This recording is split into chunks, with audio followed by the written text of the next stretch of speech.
How's it go?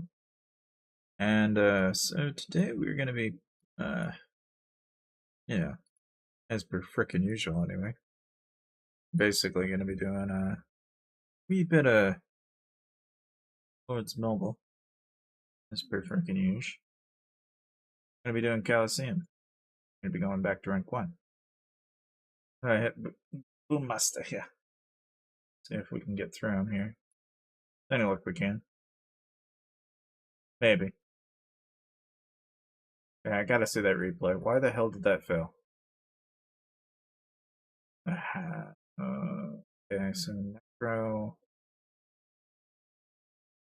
Okay, so we lost our healer like right away. That would be why. Okay, so what we're gonna do is probably swap maybe this for this. I need something to counteract the healer. Fatigue. Well, this is not the same team, but yet, I don't know, in theory they should work. It does not. Okay, well that answers that question. Okay, so we cannot do that. Let's try maybe something a little bit more traditional.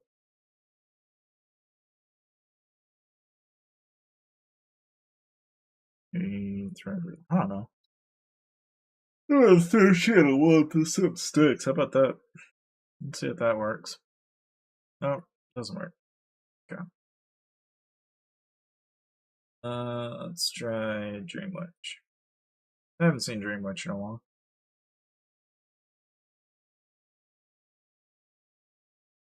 Nope, that didn't work. Okay, let's try throwing Rose Knight in. That makes a difference.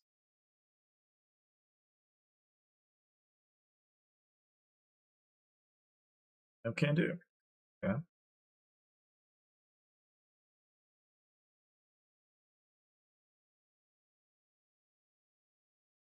Let's see. What if we, instead of doing Berserker, we did Guapo. Instead of Dream Witch, we did Trickster. See if we can maybe drop their accuracy down, maybe. No? Okay, let's try. Get a counter off the healer here, maybe?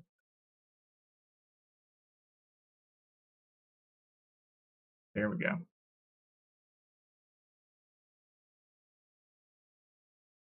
Same thing. Counter the healer. Okay.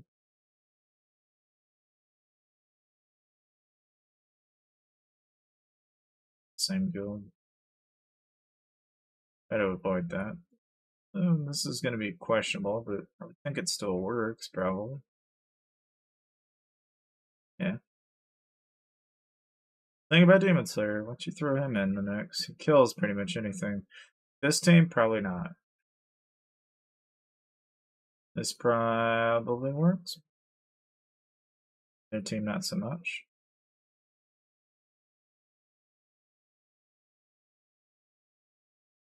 We're just playing against the healer in most of these teams. This has got new healers, so therefore probably not. One does, and therefore it does. Logic, and it's really not too hard to figure out. It's just that non-healer teams will have to avoid. Same example. No healer, avoid. No healer, avoid.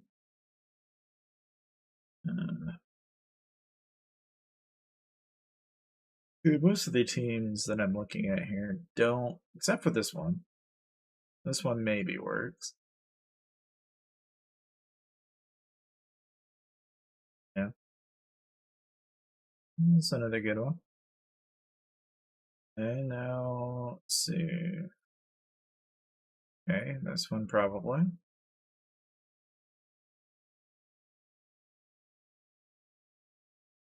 No. Yeah. One team that I actually didn't win against, but fine. Because I'm assuming it's because of stuns, and if that's the case, then we just need to throw in something that will kill the stun before the stun becomes a problem. And the only way I can think of doing that, because of Black Crow being in there, is I need something to distract from the DPS that it does. I'm gonna probably say Petite, because if I throw Petite in and see if that'll trip up the Demon Slayer. Yeah. Okay. Then one more. Let's see if we can get. Try to get close to number 1 if we can. I guess this is as close as we get. Then we'll just go ahead and take whatever we get in. I'm thinking we can get it. Nah. Alright. No big deal. Alright, so let's just go ahead and send the 250 gems and see if we can hit Disarmed up. That'd be kind of funny if we do. It's doubtful, but I'll still try it. Yeah. There's the thing about pay-to-win teams, that some people have better teams than others. Now, like, this team here is not as strong of a team, so I can probably counteract it just by throwing in, like, in this case, probably... I'm going to distract the Demon Slayer to do this, so... I don't know, I'll probably want something that's got enough healing, but not enough to screw with me. Probably... Let's throw in Berserker. I like Berserker, because Berserker will freeze. Another 2-tank, 3-tank combo. But it'll work. And then for number 1... Oh, it's the same team, so probably get away with it. Maybe. Yeah. And just like that, number 1. So, we're at number 1, we can just kind of sit there and enjoy our place in relaxation. Let's see here. We'll go ahead and grab our production gear on here. Not good production gear by any means, but an honest production set, so it'll get us to where we need to be.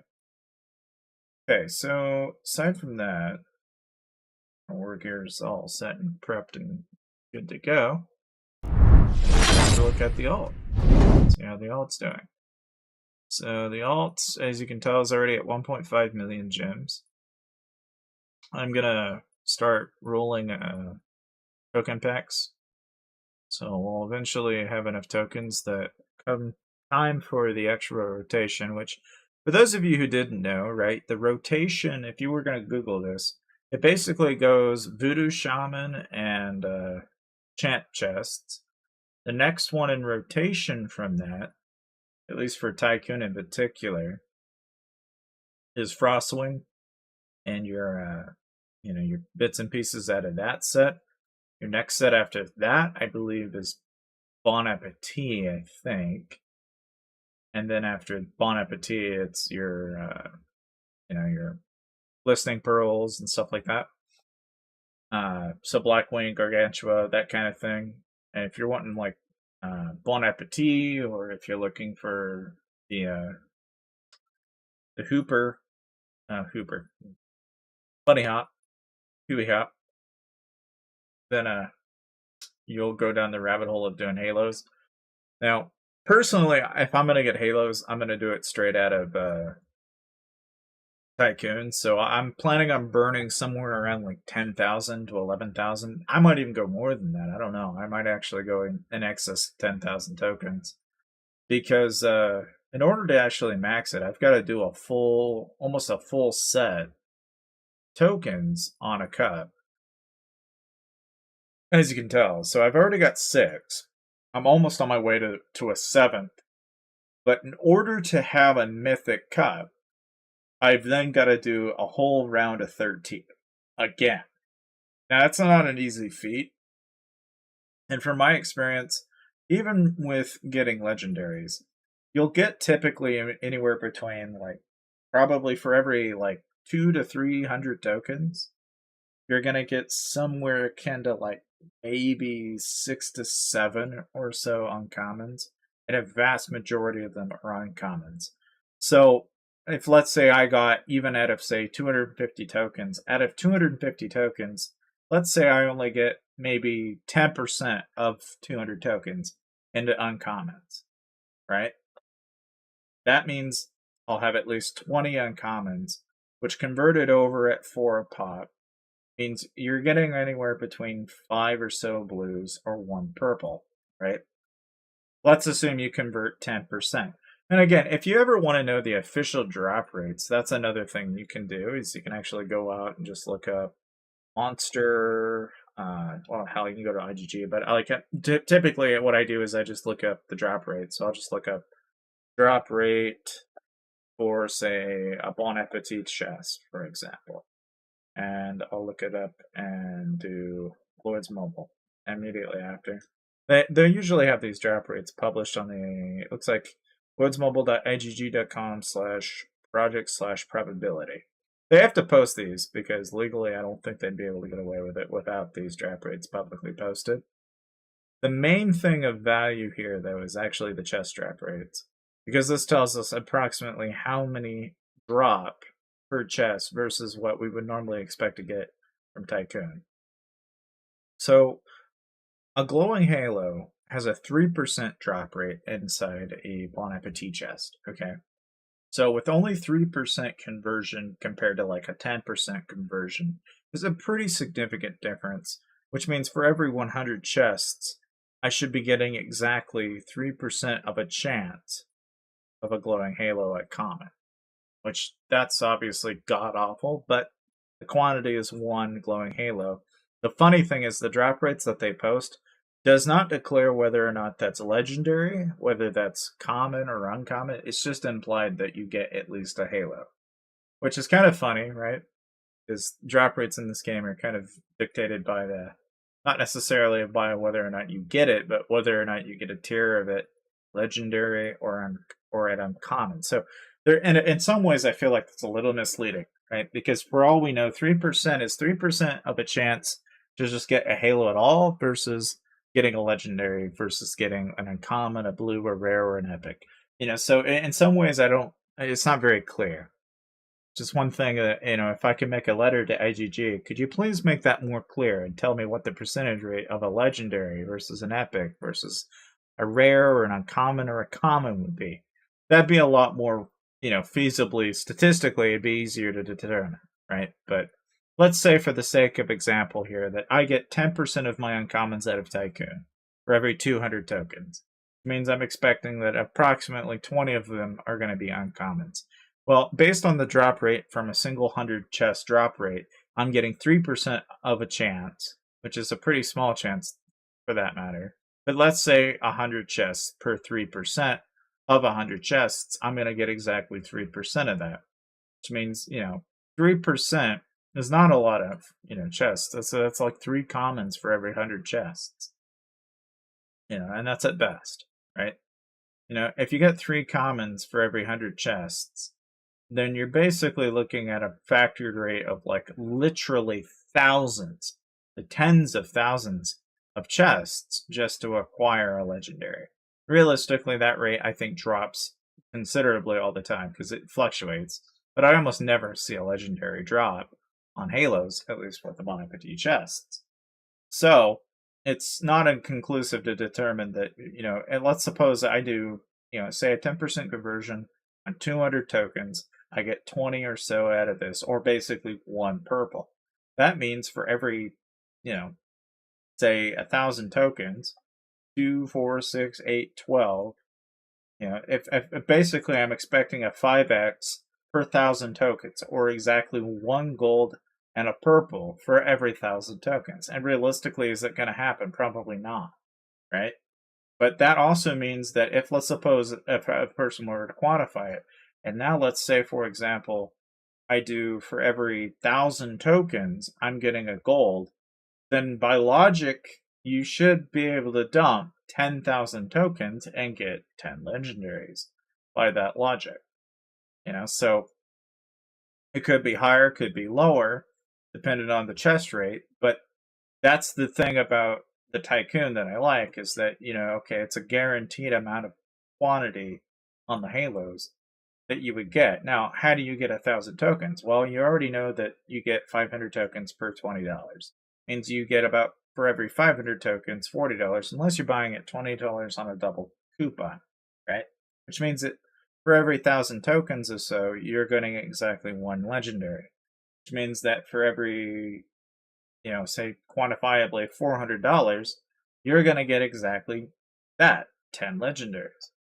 Which means that in order to finish even a full set of ambrosials, you're looking at anywhere between 8 and 12, maybe even higher, like 1,600 or so, just to get one set of, so I'll get one set of this ambrosial done for about 400, and then for another 400, I might have close to 9 to 10 legendary halos. So for about $1,000, I can have another mythic cup. Which it's kind of ridiculous when you quantify it, but it's not as bad when you compare to like the mythic pieces in the game, which from context, I've already got 9 out of 14 on my fave. I can tell you from experience that let's say you drop, say every time Rising Champion shows up, that's $200 per roll. And let's say you do this every day for a week. That's, about approximately 1,500 or so chests, really, which, I mean, after a while, it just doesn't add up. Like, you factor in the cost, and for every 1,500, you are getting a pretty small amount. I mean, just on champ chest drop rates, they're not very good either. I mean, if you thought the drop rate was bad on, say, like more specifically, like the Bon Appetit chests, right? The champ drop rate for a Crimson Main is 3%. Yeah, the logical conclusion that you can come out of this is that when you look at the drop rates for other gear pieces, a champ chest drop rate is about the same as the drop rate from a Bon Appetit chest. So they're comparably about the same. And the weird thing about it is you look at like the Snow Beast set, and apparently a Festive Bell is 4%, but it clearly drops better odds depending on the type of drop you get. So it doesn't seem likely that drop rate's any different. If you look at like Gargantua, it's 7.9% for the eyes. For Lightning Vials, it's 6%. For Queen Venoms, it's 3%, which weirdly enough, that sounds about right when you look at the drop rate. So it's like a Champ chest and a Queen Bee chest are about the same in drop rate. Frost Wings at 6%. Slayer chests at 5% for Flames. Maggot chests are at 9%. Bloodsuckers are at. Your glowing halos are at 3. Your griffin cores are at 4. Worm chests are at 3. Mutated brains are at 5.5. Glowing eyes are at 10%. So I mean, it gives you a pretty good idea. I mean, even Tidal Titan chests are at 3%. So naturally, hang on a moment.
Okay, sorry about that.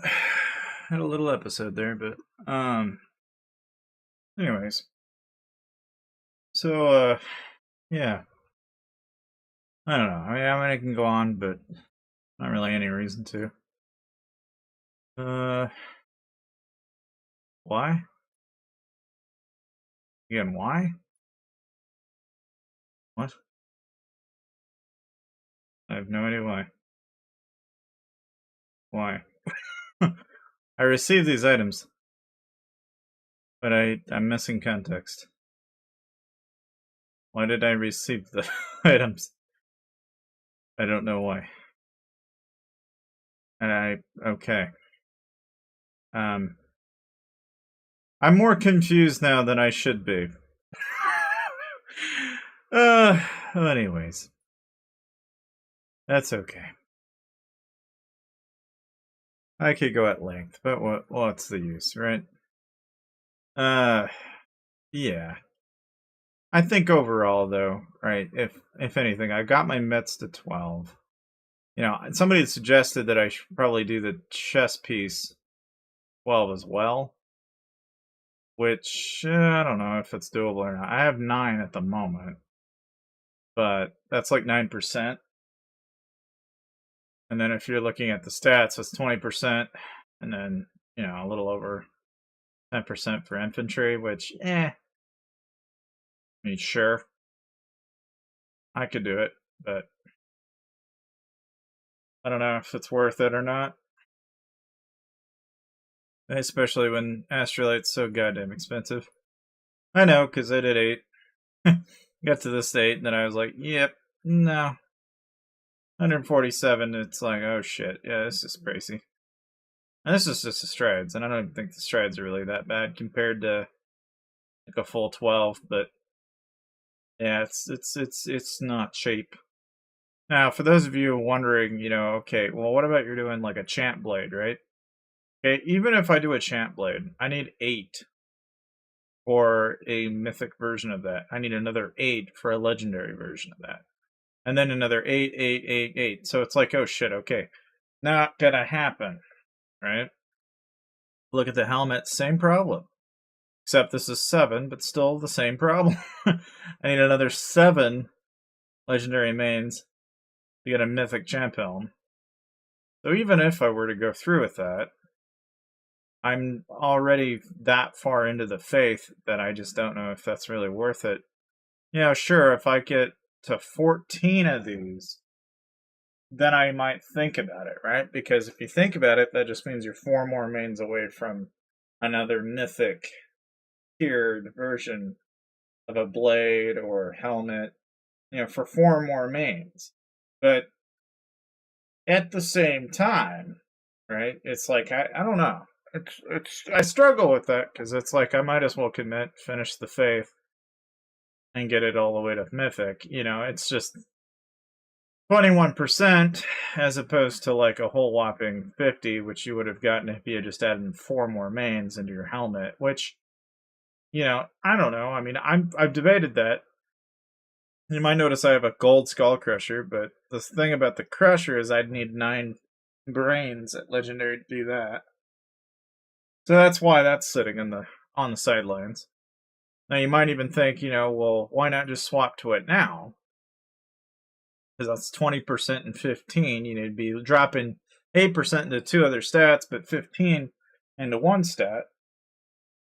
And that's a good argument, I think, until you think about it from the perspective that I could also have a mythic, but because I've already got the astrolite that I do into the greatsword itself, it's really hard to like look at this and go, okay, it's 31%.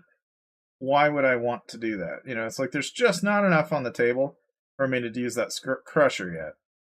So I've kind of set idly by on it, and I figure if I can get the crusher, great. If not, I'm not going to cry a river over it. Just one of those things that, with money, yes, it's possible, but with anything with time, it's just the only nature of the beast that kind of works into this game as far as how you go about it. Beast that kind of works into as far as that is concerned, though, I don't know. It's like I think really beyond that, as far as Colosseum is concerned, eh, I don't really know if there's really much to say about it. I mean, I guess we could probably go ahead and roll some more here. Probably take Shuttle Light out, Prima in. We roll it a couple of times, see what we get. If it works out, great. If it doesn't, not a big deal. Like that team we got, so there's a plus 30 for us. Then I'm just gonna take guards all the way down. We might as well. Use the lip path of least resistance until we can hit resistance, and then we'll probably start playing it a little more carefully. But anytime I can see a guard, I'm just gonna jump to the guard as opposed to hitting other players, just because of how easy it is to just drop ranks this way. And it's not that I don't have the confidence in hitting someone out. It's just on my alt. It's like it's literally like going through quicksand. The moment you run into a pay-to-win team, you're pretty much dead on arrival. And I think this is true for really almost all free-to-play in general. Is that you're just better off not struggling. You just take the easy way out, take the little victory, and move on. And if anything, I mean, it's like you can look at familiars and you can upgrade them. And in this case, I could very easily benefit from getting the skeleton, but I'd also have to go up pack level to do it. So I don't know. I mean, I haven't devoted that much core might to my account yet. In case you're wondering what that looks like, okay? Troop might is 412 mil out of a 548 mil might account. 97 mil of it is only in research. 12 mil of it is in buildings. Only 640k of it is in quests. 5.7 mil is in player level, 10 mils in hero armies, 3.7 mils in familiars, and 5.5 mils in artifacts. I've actually got more might in artifacts than I do than almost everything else in terms of might on my account. And yet the funny thing is that, there are a lot of traps out there now that are devoting more and more time into the artifact alt, but it's also kind of a conscious decision that you're also increasing your might doing it.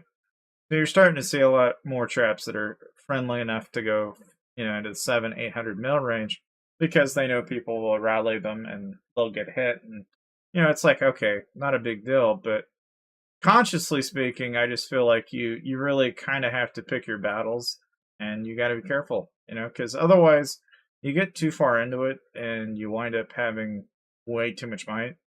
But I think where I'm at right now, it's really not that bad. It's just, if anything, I just need to work on the bare essentials, really, which is, I think, ultimately the direction I'm going to go in is I'll get my cop to mythic.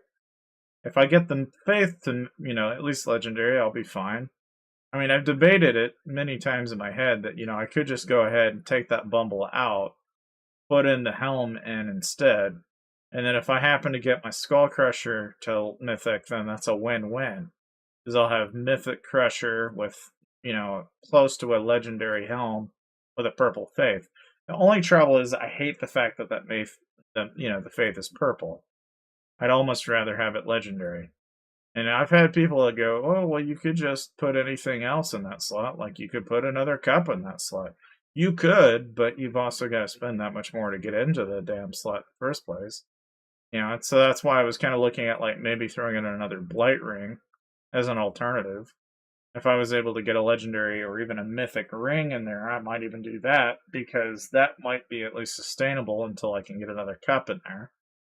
But for the meantime, I just figured, okay, I'll just go ahead, do the faith, go ahead, do the cup, and then I'll have, this set up for now until I can either get the crusher to mythic and then I'll swap the sword out for the crusher.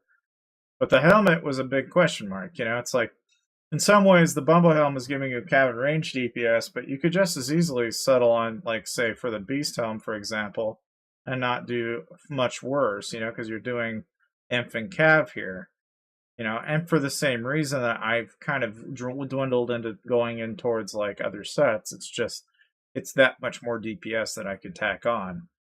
But naturally, my only reasoning behind this right now is really based on necessity. It's not necessarily because it's the best set.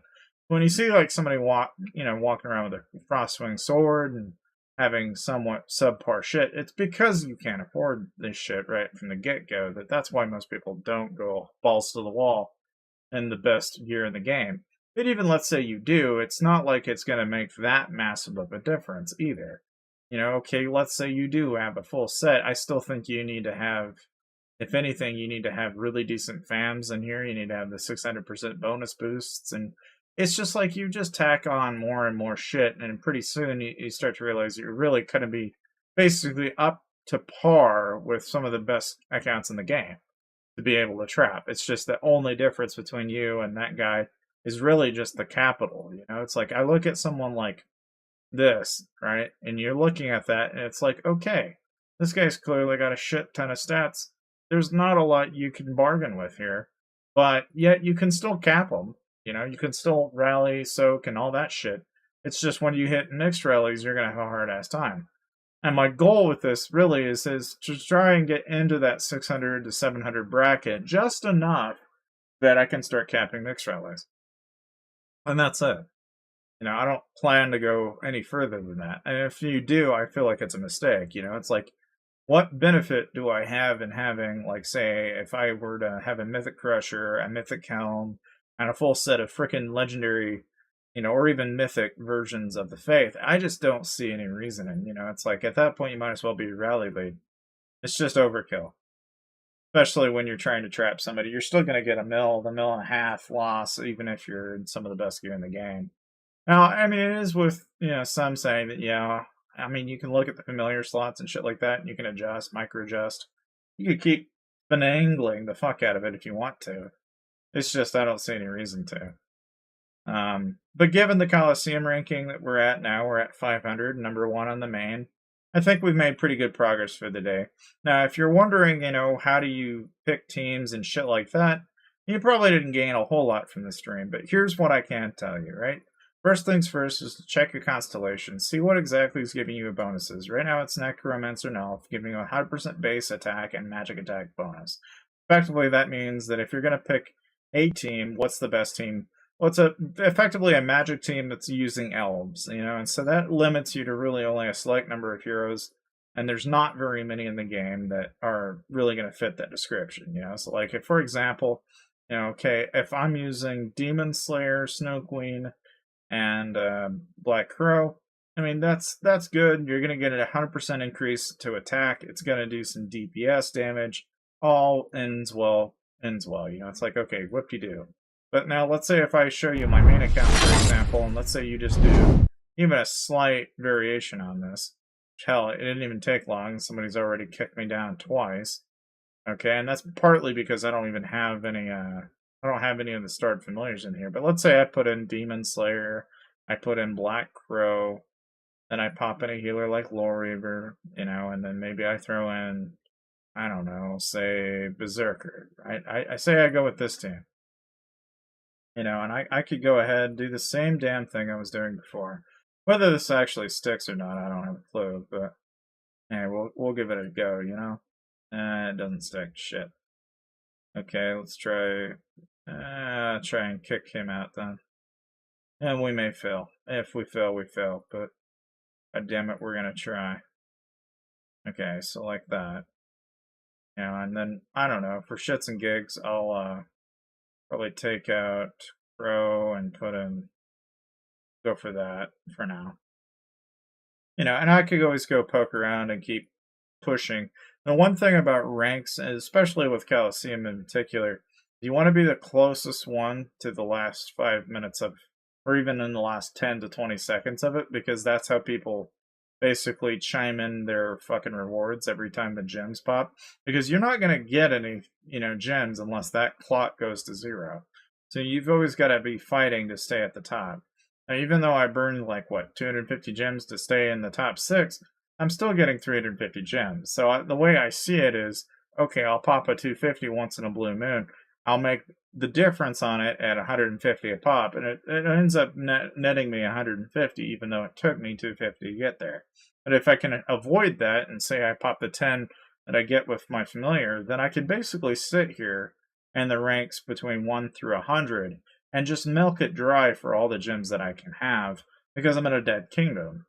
And the benefit of that is literally thousands of gems. Like, you can rack up a shit ton of gems just sitting in the Colosseum playing in the top 10 or even the top 50, you know? So, in some ways, more than one.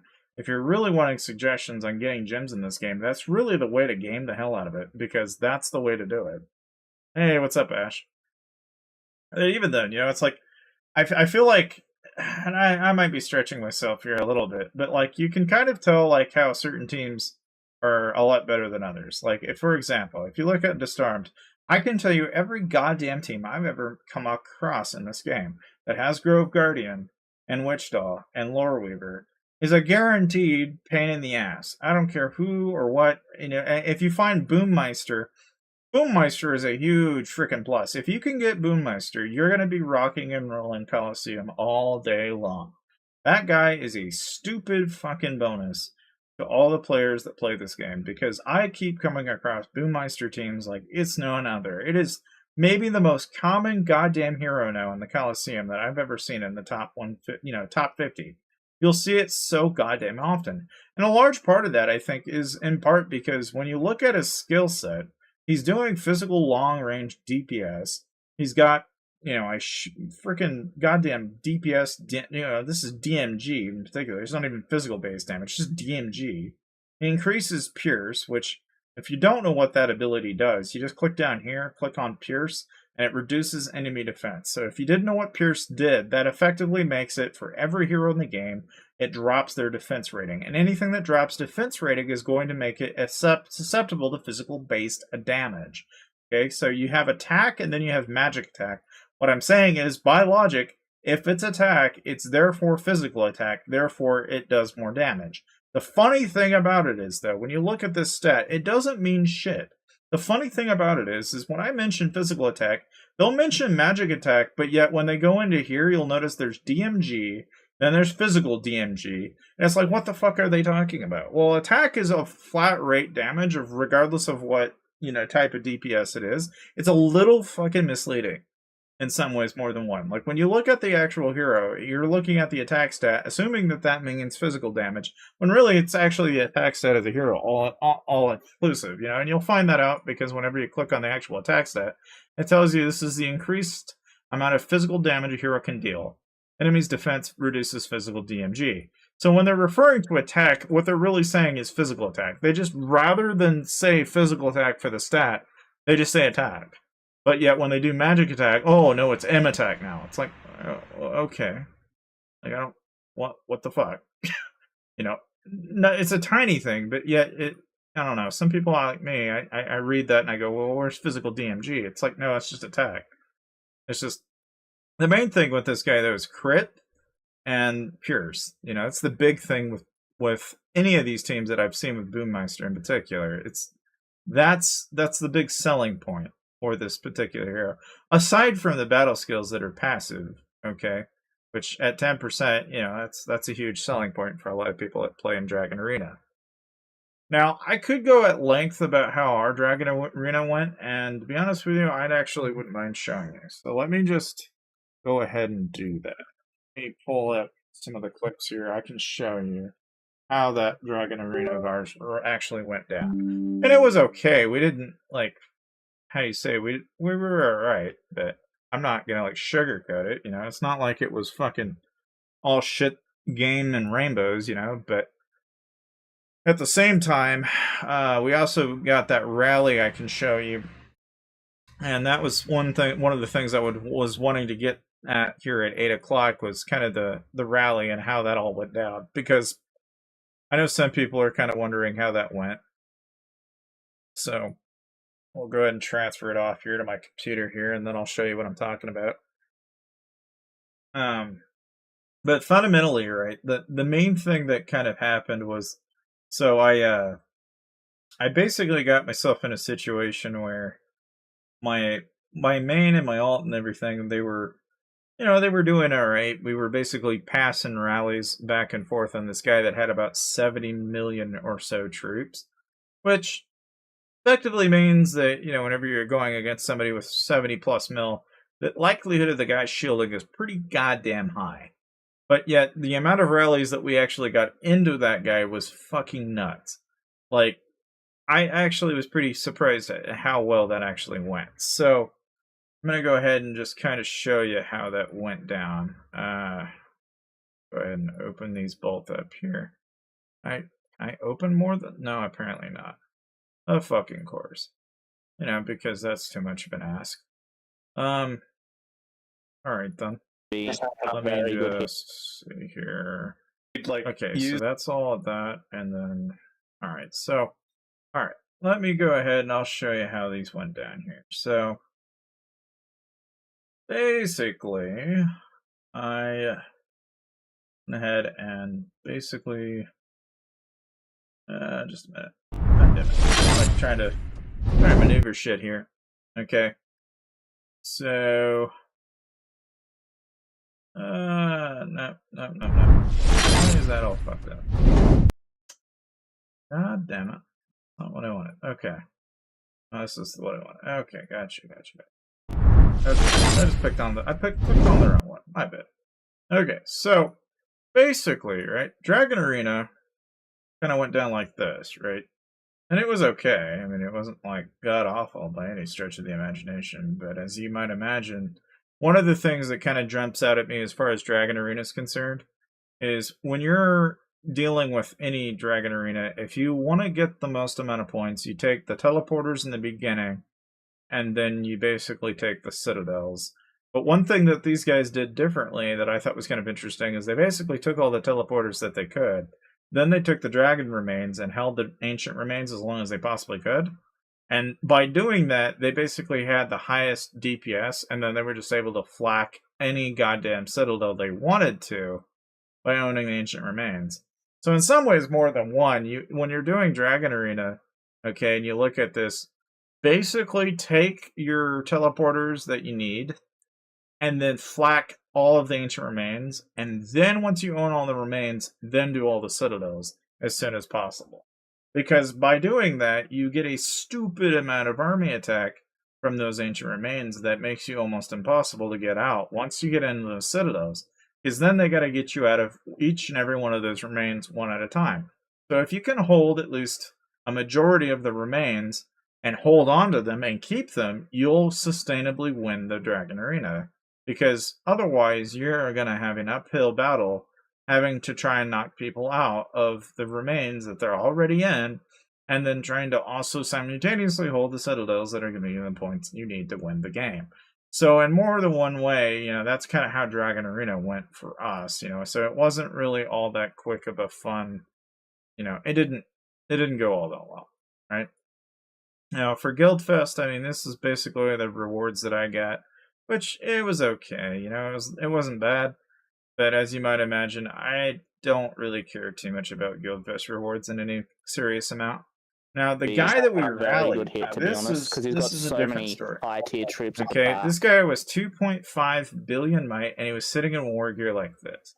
So he wasn't exactly like your Mojo, the guy that would have enough troops to like scare you, but he had a lot. Now, this is our first rally lead here, and this is Crimdor. I really don't like how I'm So Crimdor's got his main lead here, and we're basically going to go ahead and fill him to take a hit at this guy at 2.5 billion.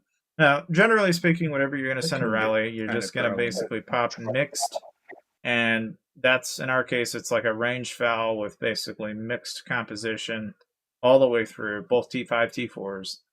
And everybody joins in with a full 300k stack if you can. So obviously, in our world, we'd always benefit from having more people, so we're always taking in people if we can, because naturally, the more fillers we have, the better our guild does, and therefore, the better the videos, then, so on and so forth, right? As you can tell, it's about 72,000 gems to pop Bunny. I popped it for this one occasion, because this guy was a pretty big target. And he's going to pop, I'm going to pop, Scooter's going to pop, so it's a bunch of frickin' rallies, basically, that goes in from, and it's a lot of investment, right? But it is kind of how these things go. Now, I'll kind of jump in here to the last 40 seconds, but, so basically after that, and at this point, the guy's already pretty much Yeah, I know. I've how seen do that you you've say, been we've got him streaming for on like 9 clown, we've already hours. popped, at this point we probably like could have playing all of benefited the from like maybe main adding a leader and campaign altar boost which I mean, for and a game, tacking it's on a not little bad. earlier on. We didn't really It focus too reminds heavily me a on lot this of as much as we Divinity. probably should A have, lot of but similarities, for so sure. basically this guy's already The only thing it been really jumps at tested. it We already know is he's an int front line, kind of awkward. and we're just gonna go ahead and His blast the quest living completion bejesus of out the of this guy game, with because cav it's like rallies I'm like, at no, this I point. opened So that. this I know first I rally did. here And it's like, is gonna oh, do some save her. I stupid know I did. kinds of damage here. So what Okay, triggers the actual boom, bada quests bing. is Doesn't kind even of take like a question mark second for that every time. rally to pop. Ooh. And you can see that he went from around Oh, that was a 2519 to mic drop. 2453 on that first rally. So He's fucking it did offline. not take much at all. And of course, popping the heals in between these kind of expensive. It's in excess of like 50 to 60 million or so just at resources cost. But of course, you go ahead and pick the next march here. And we basically, let's see if I can get to the last, that's about right. Yeah, this is when I rally. And granted, I was at 2 billion, so I already lost 8 mil. I'm a little bit slower. Obviously, I don't have as good of a set, but I'm like around 30%, I think, around in cav stats. So not rocking the best of the best, but I'm not packing the worst either. At one point, my set was some of the best. Not so much, and that tells you a lot. That's not bad. But as you can see here, okay, that first rally, and in fact, Crimdor had actually sent a rally previously with Crimdor YT, which was his other account. So he's got 5.7 mil, 11 mil. Let's say, to discount the freaking, 2.2 mil out of that. The rest of that's all T2 reds. So that's a little in excess of like 6 or 7 mil off of like Astrolite Mythic Champ versus somebody that's like in somewhat subpar gear. And even with my gear, it's like a little bit better than Crimdor's main account. And you can kind of tell why that, that kill count, it's around 5 to 3 million or so kills compared to somebody that's doing 11 million, which is in excess of like 5 to 7 million. Hell, not even that. Like 8 million almost. 8, 9, 10, 11. Yeah, that's like an excess of 8 million kills on a single rally compared to doing only 2 to 3 million a pop or 4 million at best. So it's almost double the amount of, and that's really that's the difference between somebody that had spent tens of thousands versus maybe a couple of thousand. It's a huge difference in terms of rally potential, even though these are all still cav rallies that we're sending here. And there's not really a whole lot of change in the composition in any meaningful way. It's just the rally league. Of course, we went ahead and went for another round, and this time I'm actually going, I think, again, and this time I'm going to go without, a little too far, looks like. Trying to, gauge how far and how soon I send a rally, and that's tough. Okay, so about 48 seconds, here we go. Hey, what's up? How's it going, chat? 45 seconds. The main thing with this target in particular, though, as soon as we pop a rally on him, again, we're already 3 rallies in. This is the 4th rally into this target, and the guy's already mind you, you'll probably do less damage just because you're going to be hitting tier 3 and tier 4 instead of just tier 2. Change, it's like 2.5, it's around 2.5, I think, if I'm. So after a couple of rallies, we've already dropped full rally. I didn't realize you're actually missing some. No, let's just say, say, look, for example, up to this point, he heals back half of it. He's already lost 5 or 6 million T2, guaranteed red dead. So not to mention the fact that eventually we started spilling into his T4s. Not long after this, so at this point you can see I've definitely dropped a lot of my at 1986 compared to my 2 billion that I started with, but after this March, you can see it really dropped a lot further than that. But again, it's all in fairness of the hit. So there I did 6.6 compared to my 7. So I only lost 400k on the hit, but I still did a fair bit of damage. And at this point, I was capped. So we're just rotating leads at this point, and so I went ahead and grabbed the lead, killed the lead, got the lead back. So, it's basically maximizing the altar boost as much as possible. 70% army attack Okay, you boost, dropped like 800 800k plus of percent his, in attack stats. Like what's it called? I'm probably in the, you know, if His you were to add it up, tier it's 4. it's 1,000%, but it's not like 12 or 13 or 1,400 or even 2,000. You know, Alright, so like another cav it's scooter. not in that range where the numbers Okay. get stupid funny when you get to that level of kill, you know, stats. Yeah, But that even makes so, sense you know, if it's there's like, enough okay, people here you go. sending, Yeah. you know, Next They're rally. just, Let's see, is that? I think I may have jumped the gun again. I don't think My we have time, ability to don't worry. gauge when they Anyways, start and stop is a little I send bad. back now. Don't mind. You Don't got mind 20 that. seconds, so better make a call. But as you I can don't tell, think you we're have any about time. 15-ish seconds away Well, from you that. can join up again. And at this point, this guy Yeah, he did. yeah, he's having a But little bit make of sure your trouble. bunny's You know, popped and it's, you got your luckily he's attack not boost asleep, on. but we're already running into a point where It's done. you know people are needing resources, and you know, in order to maintain these rallies, you've got to have a lot of troops and a lot of resources to do. Here comes Scooter's rally. Now, again, going back to the fact that I was kind of like AFK through half of these, so you might imagine I didn't exactly screen over He's still top fucking of all of offline. them, but that is kind of the way it Oh, that was goes. disgusting. I don't know if I actually Ooh, did some good I damage might on it. have, but I doubt it. Probably not right away. I say I would get back, and then when I'll come back, I could show you. But see here, some of these I'll probably show you, maybe not. And so I was trying to heal The Veggie. tragedy! Now this again, he hasn't swapped his gear. He's got 408 shielded, acid yeah. stars, and Oh, man. at this point, he's shielded on us, and that was pretty God shitty. damn it. So after Scooter's rally, we didn't really have any chances afterwards. So at this point, we dropped him quite a bit, and that was as far as we could get him, you know, and that was okay for us. Now we did try to go rally some other people, but that just didn't really work out. And of course, eventually we just ran out of targets and called it a night. But that was pretty much how that target went. And again, he dropped all the way to 319, where he was starting at like 2.5. So, I mean, contextually, the guy only had 25 or so million kills. By the thing it was done with, it was at 43 million kills. So we'd excessively killed a little over 20 million to his troop kill count, but we easily killed that in his troops. So that's how that went. But you know, needless to say, that's really about all I have to show you as far as that whole incident went. You know, there wasn't really a whole lot to go on beyond that. But aside from that, that was pretty much how that whole ordeal went with the guy, and it wasn't too bad. You know, it's kind of unfortunate we weren't able to get all the way through and tackle him out completely out. But you know, if you guys are interested in this kind of stuff and you want to learn more about it, you're welcome to ask me any questions in the comment section, or you know, just feel free to poke around.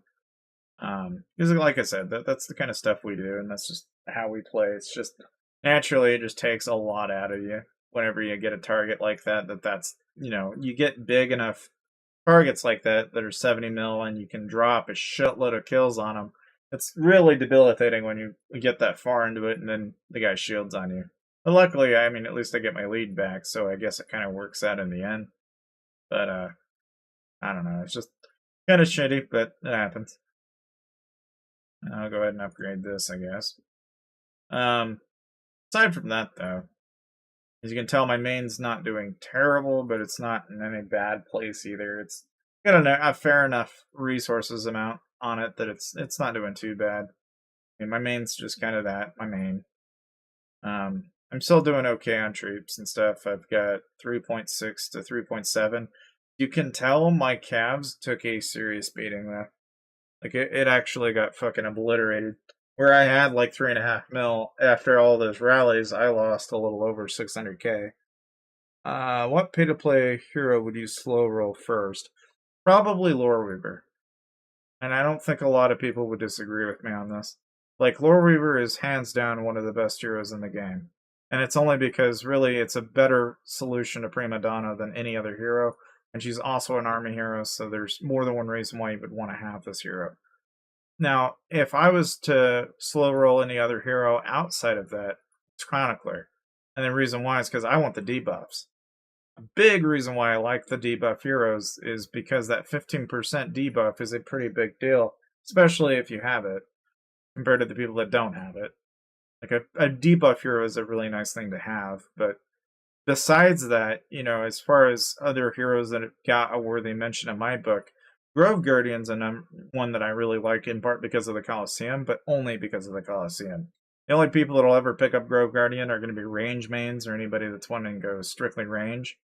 It's kind of the same case when you look at like Master Cook and other teams. Like, a lot of people that are picking up like Magmaroid or any of these blessing-based heroes, they're doing it in partly because of the passives. And there's an argument to be made for passives. Like, if you can have a set of passives at Legendary, that's overpowered, because that's 10% that is passive. You're always going to have it, regardless of whether you use the hero or not. I mean, a 10% passive is better than not having it at all. Mindlessly, though, I also feel like you could also make an argument for, like, Stormfox, for example, in part because of the training speed bonus and the HP and attack that you get. Plus, Stormfox doesn't make a bad choice as far as healing goes.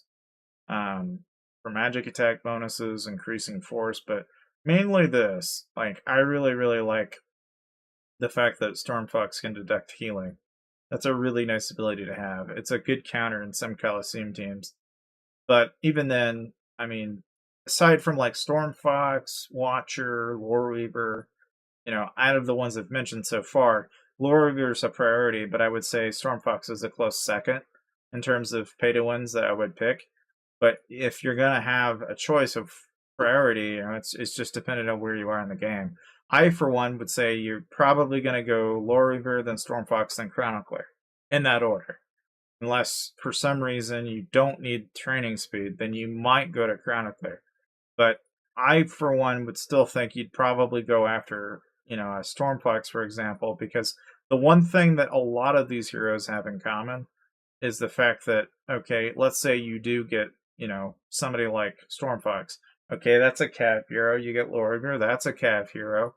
And then if you match that up with, say, Watcher, for example, well, now you've got an Inf hero with, your HP and attack and your training speed. So 2020 is going to be 40% HP. That's a huge bonus. Now, when you're talking Chronicler, that's not a wall hero. So then you kind of lose the purpose. It's more of a passive bonus. So in some ways, I'd almost argue you probably don't push Chronicler as much as you would probably Watcher or Stormfox. But it's really kind of one of those things that you work up on as you play the game. Sitting in 1335 and wondering what to focus next. As far as boosting any particular role and heroes and stuff, I would say one of the things that definitely jumps out at me, though, is definitely Loreweaver and Stormfox. Are definitely the two, I would say. I have just as many people, though, that'll tell me, oh, get Berserker. And Berserker's good, too. It's just not for the same reasons. Like, while Berserker's good in Colosseum and also a really good frontrunner, she's not as valuable as someone like Loreweaver is. But the reasoning behind somebody getting Berserker is because it's an Imp hero, which for army HP and attack is a good plus. But I think when you're really kind of looking at it from the perspective of whatever you're doing in the game is also a factor to consider, because just as many people will pick up Don Guapo, Snail Princess, and Cursed Hunter because their Wonder Army bonuses are 200k a pop, and that's a huge freaking win if you're doing rallies, because then you're popping 4 mil or so in a rally, which is stupid, and it makes a huge fucking difference.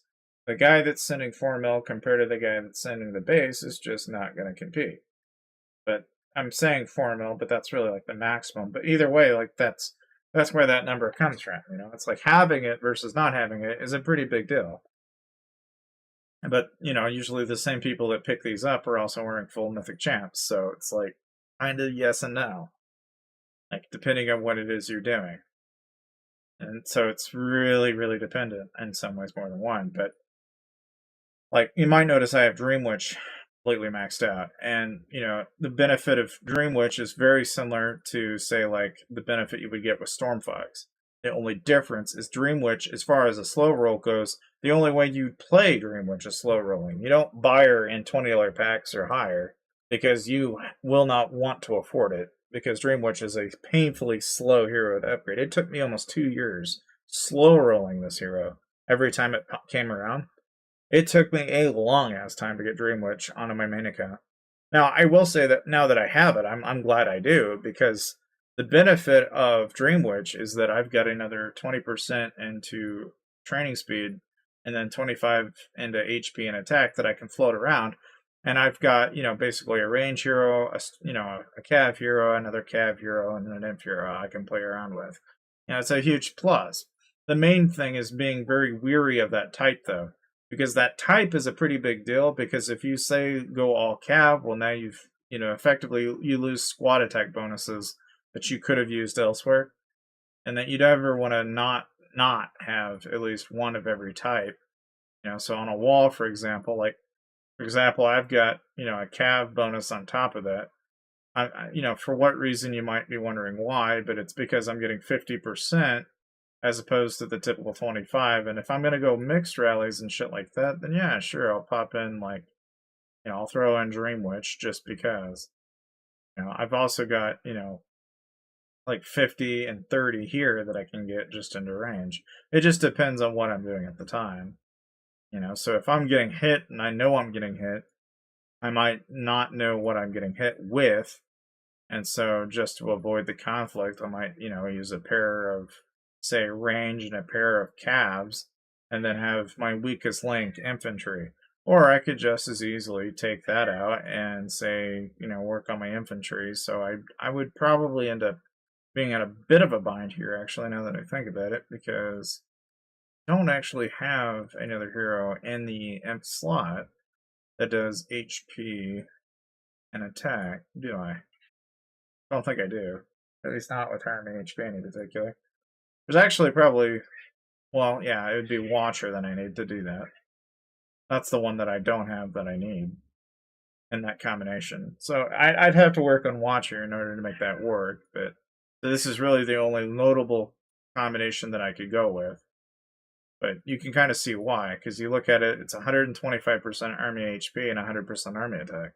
It could have been a little higher than that should I have had, basically the only play I can do here is cav and range and only one imp. It'd be better if I could go, say 2 imp, 2 range, because typically people don't defend in cav. At least not in cav phalanx anyway, if they can avoid it. But you can do it. It's not like you can't do it.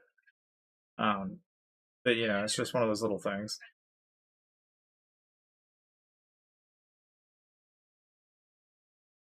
Anyways, but I don't know, as far as heroes and everything, and all the little nitty gritty that goes into that, that's, it's just heroes. I don't know. I could probably list off a handful that jump out at me as far as ones that are worthy mentions that you can get probably free to play, and one of them being Watcher, but Chaos Dragon's another one that comes to mind that people pick up, but he's more of a look hero. I don't think most people bother with Chaos Dragon these days. Boomeister, as I was explaining earlier, is a big plus in Colosseum, and he's got passive bonuses, so it's just kind of a given that if you don't get him in Dragon Arena, you're really kind of shitting yourself out of luck. Hey, what's up, King? Now, I don't know. I mean, you could also just as easily, I'll mention Prince of Thieves only once, and really the only benefit, much like Chaos Dragon, is his Colosseum benefit. He's the only hero in the game that can pop a Rose Knight shield. That's the only hero in the entire game that can do that. So he's got a very unique use case that, very seldom do people realize what some of these heroes are used for or how they get used. Femme Fatale, for example, it's if you're wanting the inf bonus, great. If not, don't worry about it. It's very, very rarely are you ever going to find yourself needing a Femme Fatale. But Witch Doll, people love to jump overjoy over Witch Doll because it's a very common, one of those heroes that they kind of give to you, the same way they do with Petite Devil. It's just a hero that you get from the get-go. I don't know about you guys, but a lot of people also don't pay any goddamn attention to the stories. Okay, no. But, my cat's been eating too much, and she's having a damn day, and now she's having a fit. No, naturally. How cats are. She's had too much food, and now she's proceeding to complain that she needs more food after she couldn't eat all of her food. It's oh dear. Anyways, but the one thing I noticed about Kimya, as far as stories go, this lady is messed up. I don't know if anybody realizes this. This lady is all sorts of messed up. She curses people with her little orbs. That's the backstory to this character. She's not a hero. She's a goddamn villain. Much like Death Knight. There's no hero here. This is all villain. She's got red frickin' eyes, man. Don't let that deceive you. She is evil. I mean, she's maybe arguably worse than Death Knight is. Because she's selling people a promise and she ruins their life. It's like, Jesus Christ, man. Like, who would have known, right? But that's the Wandering Alchemist for you. Not a person you want to deal with. She's kind of like a gypsy, but, you know, with the actual bad part of a gypsy in her. At the same time, it's just, you know, I don't know. I mean, some of the backstories to some of these heroes it's kind of different. You know, like, for example, like Chronicler, it's all happy stories and yippee-ki-yay. She writes stories about, you know, people. She paints them. You know, all the while you look at, like, Death Knight. Why does Death Knight turn into this monster? Well, because he was searching for immortality, went through a cave, and oh, lo and behold, his life turned to shit and he came back undead. It's not his fault he turned undead. He was just in pursuit of something that he clearly couldn't have. But the thing is you look at, like, the bigger picture, and this is the thing about Lords that I've always found kind of interesting. Because you don't really understand this game. You know, everybody plays it for the pay-to-win capacity, and everybody looks at it more from the perspective of the game's tactical mechanics and everything, the heroes, the benefits, all that jazz, right? But one thing that nobody really, and I only learned this recently from uploading those 50 some odd clips of all the hero stories. I only uploaded those because I don't feel like enough people pay enough attention to it, but they really should. Because here's the thing, there's a lot going on here, okay? Like, you have the humans that have basically decided to go to war with the elves. The elves hate the fucking death out of the humans, so much so that they envied, you know, the humans envied Snow Queen so goddamn much that they set a goddamn war over it, and conveniently, the humans ended up destroying the Dragon Kingdom, which, whenever you see the kingdoms and shit like that, the thing is, and it's funny how this is all tied together, right? Because when you go into the world, you actually realize that each kingdom has their own look. So, like, my kingdom is a dragon kingdom. One of these kingdoms is a dwarf kingdom, another one's an arcane, another one's a human kingdom. There's actually a significance to this, and this actually means something. So what it's saying is like, a dragon kingdom is really where, like, the likes of which Dream Witch and Chaos Dragon originally came from. Because they originally came back to the dragon kingdoms because the humans had gone around and desecrated it and destroyed it. You know, and so in some ways, more than one, their agony and their hatred is all balled up into one. They are basically in hatred of of the human kingdom, basically. All the while, the dwarves in this mess are kind of like the remnants of this whole mess. The weird thing is that they're actually inadvertently helping the humans because the Arcanists, which are the the likes of which of Snow Queen, Incinerator, and a handful of others, are basically possessing magic that is effectively out to destroy both the Dwarven Kingdom and the Human Kingdom. So they both end up being kind of a quasi, war between each other. Now, what's interesting is that all the while this is going on, there's an even bigger threat, and this is within all of the kingdoms, which is the Darknests that you guys all get to know and play and kill and destroy. The Darknests themselves are all ran by a man or creature or entity known as Nox. It's referred to a couple of different times in a lot of the hero stories, and if you actually buy all of the heroes in the game, you'll actually tie their stories together. You'll actually discover that they're all tied together, believe it or not. So, like, for example, Joanna is actually with the likes of which of Necrolord and, believe it or not, Sea-Squire is Lockfin. Believe it or not, the thing about Lockfin is he hates the fucking humans, so he eats human beings, which I thought was kind of crazy. I did not take this guy for a flesh-eating man-eater, but yeah, he is, lo and behold. The merfolks eat people, and he's kind of the... there's like a whole backstory to that. But basically, between Sea-Squire, Necrolord, and those guys, they're all their own little camp and their own little tribe. So they're in their own little kingdom. But Nox raises Necrolord to life. Now, what's interesting about this is that the Twilight Priestess happens to work in the temple of the Goddess of Darkness, and you'll notice that she also happens to not be loyal to Nox. So what we know about Nox is that Nox is in some ways more than one. He sounds almost kind of like, if you know the story of Night at the Museum, it's a very similar story. It's basically the pharaoh who came to life and brought all of these creatures to life at night, right? And a very similar story seems to kind of be like in the backlog of this game.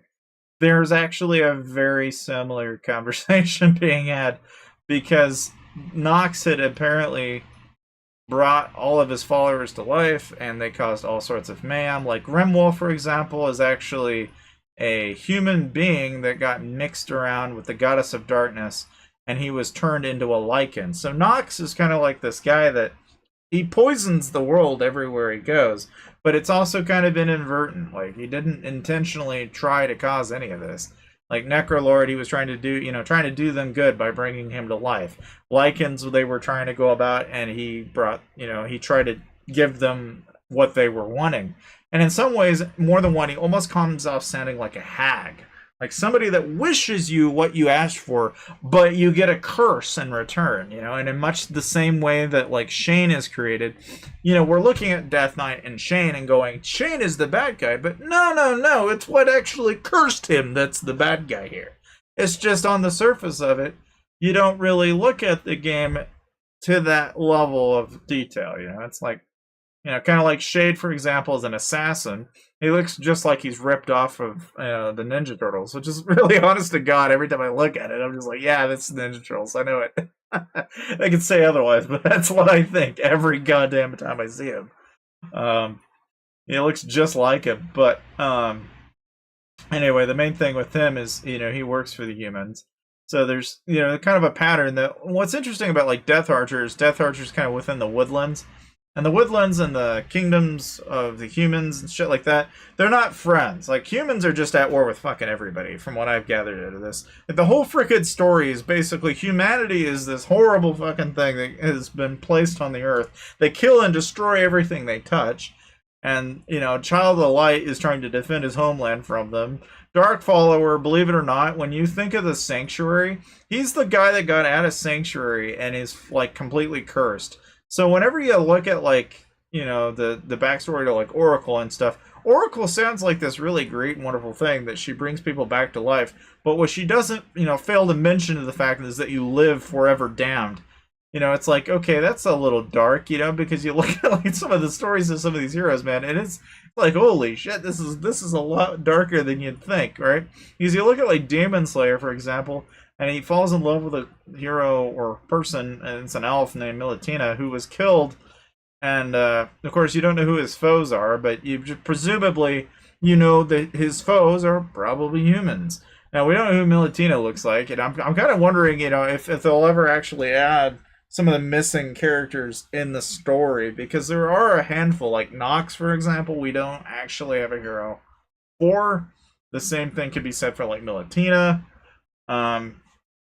I mean, it's this fun thing to think about as far as the story goes. But again, I bring it up because I don't think anybody knows about it.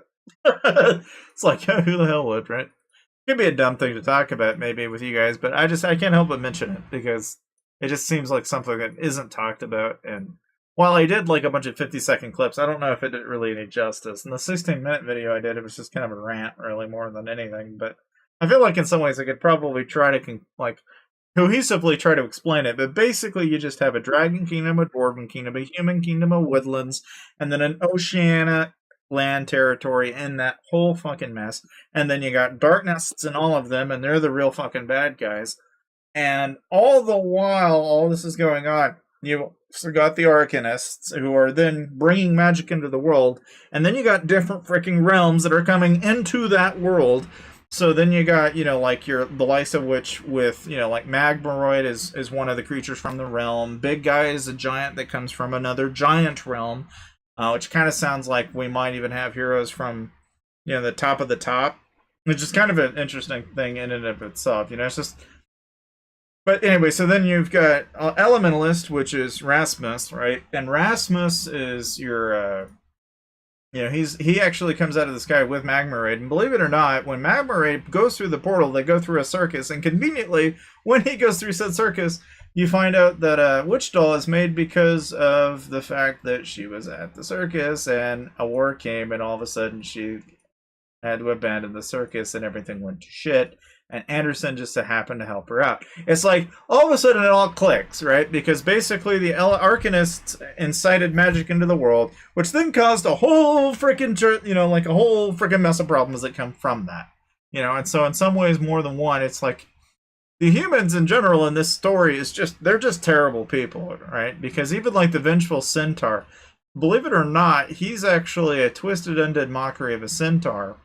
But what's interesting about him is the alchemists are responsible for his hideous fate. What you don't realize is the alchemists, like Wandering Alchemist, for example, you get to understand who she is. Well, what we realize is alchemists in general are terrible. But where do people like the alchemist and such come from? Well, they come from the kingdom of Athena. Now, you don't get a whole lot of mention of Athena in the kingdoms, but what we do know about them is that they all kind of tie back to the humans again. So in some ways, more than one, a lot of the bad, horrible things that happen in all of this is, like, for example, like Steambot, believe it or not, comes from the Dwarven kingdoms. So he's actually very closely followed with Soulforger, which I thought was kind of interesting because the dwarves and everything are kind of tied together in that way. The other thing, too, is like Tracker, for example, is a dwarf, but she's more of a headhunter. So you don't really know exactly where that lies, but we know that, she'd be closely followed suit with like Bomb and Goblin, Soulforger, and Tracker, kind of all in that same realm. And the same thing could also be said for like Trickster, for example, because he's in the bars and the saloons and he swindles people out of their money. But it's just kind of an interesting thing. Because like, for example, Don Guapo is actually tied up with Kasim. And I think it's logical to assume that Don Guapo, Prince of Thieves, and Wandering Alchemist are all kind of in the same general geolocation. They're just in probably a desert, I would assume. At least that's the way that they've kind of portrayed a lot of these characters together. Now, like, if you look at, like, Snail Princess, for example, the story with Snail Princess is kind of one of which you kind of assume she's part of the oceanic part. So there's not a whole lot of guessing there. Coast Hunter's kind of part of the oceanic part, so no guessing there. Berserker and the Oceanic and all of them are kind of tied together in some ways, more than one. So like Berserker and also so between Berserker and Barbarian, they're like all in the general northern region of wherever the hell they are. So it's just kind of a whole different thing all on its own. Would you suggest Witch Doll for first free to play? It's good for Colosseum, not good for Army. That's the only downside with Witch Doll. It's like hands down between Petite Devil and Witch Doll. They're the only two stuns in the game that are of any significance for most people. Now, if you're starting out early pay to play, like, and I'm saying early, like let's say you're in the first like 3, 4, maybe even a month into the game, then yeah, Witch Doll seems like a pretty good choice, especially if you get her upgraded like right away, because that's a lot of research, a lot of training, and a lot of construction boosts that you'll use to basically level your account, get ahead faster than all the people that are lower level than you. But this assumes that you're spending a lot. If you're not going to see the benefit. Because by the time that becomes relevant, it will have not done you any good compared to like the people that are spending faster. So when comparing this to like a grand scheme of pay to play, it's not that big of a deal. You're looking at me, and I don't even have Witch Doll maxed out. And that's where I stand on that. I was playing the game before Witch Doll even became a thing. So for me, had I been playing the game in the early days, and Witch Doll was one of my first options, yeah, I would have picked her up. And I would have probably gotten her to gold. But I also just as easily picked up Petite Devil around that same time, and for similar reasons. The only reason I look at Petite Devil and Witch Doll and I go, okay, which one's better? I would rather pick Petite Devil because I still get the stuns that I want, but then I have an army HP and range attack bonus, or not army, but range HP bonus that I would get with this. That still makes more sense from a military perspective and a Colosseum perspective plus you get your research bonus that you might be after. I would rather have Petite over Wichita, but that's, a use case. And again, very specific to what it is you are doing in the game. Because you could just as easily manage without either one of them and just go for someone like Lore Weaver instead. And you'd still get a lot more benefit out of someone like Lore Weaver than you would those other two, in my opinion. But you could just as easily go for Stormfox for the training speed. So many choices. Which one do you pick? That is ultimately going to be really determined by your budget. More importantly, it is what do you want from the game long term. If you're wanting to do a lot of research, then research bonuses and shit like that from Wichita are going to make a lot more sense to you than doing Lore Weaver. But I think it really depends on what you expect. As you play the game, and if you play this game longer, you'll start to understand that it's like money as a concept is not really, it loses value very quickly in a game like this because everything is expensive. Everything gets more expensive the more you play it. The longer you play it, the worse it gets. And by the time you get to T5, all you'll be doing is spending hundreds, if not a couple hundred a week or a month, easily. And especially anybody that has T5. Anybody that does, guaranteed they're all spending. Because you cannot have T5 without Lunite, and you need money to have Lunite. So, it's like, it's one of those things that you really can't separate. So, I think with anything, take it with a grain of salt, but just like anything, it really just depends on what you want from the game, ultimately. Now, I think, as far as Colosseum is concerned, I don't know. I think having Wichita is a plus. But I've been telling a lot of people this stream so far, it's not even that having Wichita is a necessity anymore, because you'll run into teams with like Grove Guardian, for example, get absolutely destroys. Like having Grove Guardian will absolutely destroy. If you get Boommeister at max or even close to max, you will destroy in Colosseum without a whole lot of effort. You only need about 1 or 2 euros, and you already own 90% of the people that are playing this game, free to play, and not with a lot of effort. And so that is kind of one of those things that it's a bitch. Every time I think about that, oh yeah. Well, I don't know, man. I've been playing Lords back to back for the last couple of months. I can understand why a lot of people quit. It's not like it gets any better. But I play it for the same reason I played it 3 or 4 years ago. It's a fun time killer to me. And frankly, I love finding people with their pants down and literally wiping them fucking clean. That to me is a blast. And there's just not a sensation that any other game gives me. The euphoric high of fucking screwing someone over that spent more than me is a fun fucking feeling. You don't get from any other game. You can get close to it if you play Warzone and you get off, go into freaking Battle Royale and you get number 1. Sure. Close enough. It's a similar high. But, it's like when you can trap like a bunch of rallies. Yeah. No, I still kind of prefer that over a lot of other alternatives, But one of the things I'm going to be doing here, and I won't be really shy about it. I'm going to probably burn somewhere akin to like 10,000 tokens. I'm already at 1,000 tokens already, just in the Tycoon, on my alternate. So as you might notice, I've actually got 1,158. I'm going to be going for 11,000, I think, once the Bon Appetit and the Halos come around. I will probably do a stream, and we will literally sit and burn through 11,000 tokens and see what we get. But my estimate is, I'm thinking it based on the drop rates. And this is a really key thing to know, is the drop rate for Bon Appetit chests, champion chests, and title titan chests is 3%. It's all the same on the drop rate for the rares in and of themselves. So effectively, if you can get it through Tycoon, let's say for every 200 tokens, you get at least 10% to 6%. You're still getting better value from that than if you would have done it through the chests. Now, mind you, the one thing that aggravates me about the 3% drop rate that they post on their probabilities for the lordsmobile.igg.com/probabilities, I think is what it is. If you look those up, it doesn't tell you what the fucking rate is for a legendary, a rare, or an epic, or even a common. So that 3% could be just getting the goddamn thing, but not knowing what rarity it is, kind of fucking screws with the number a little bit, in my opinion, but yet they kind of inconveniently fucking obscure that information, which I personally don't care for very much. I kind of feel like they need to be a little bit more transparent than that.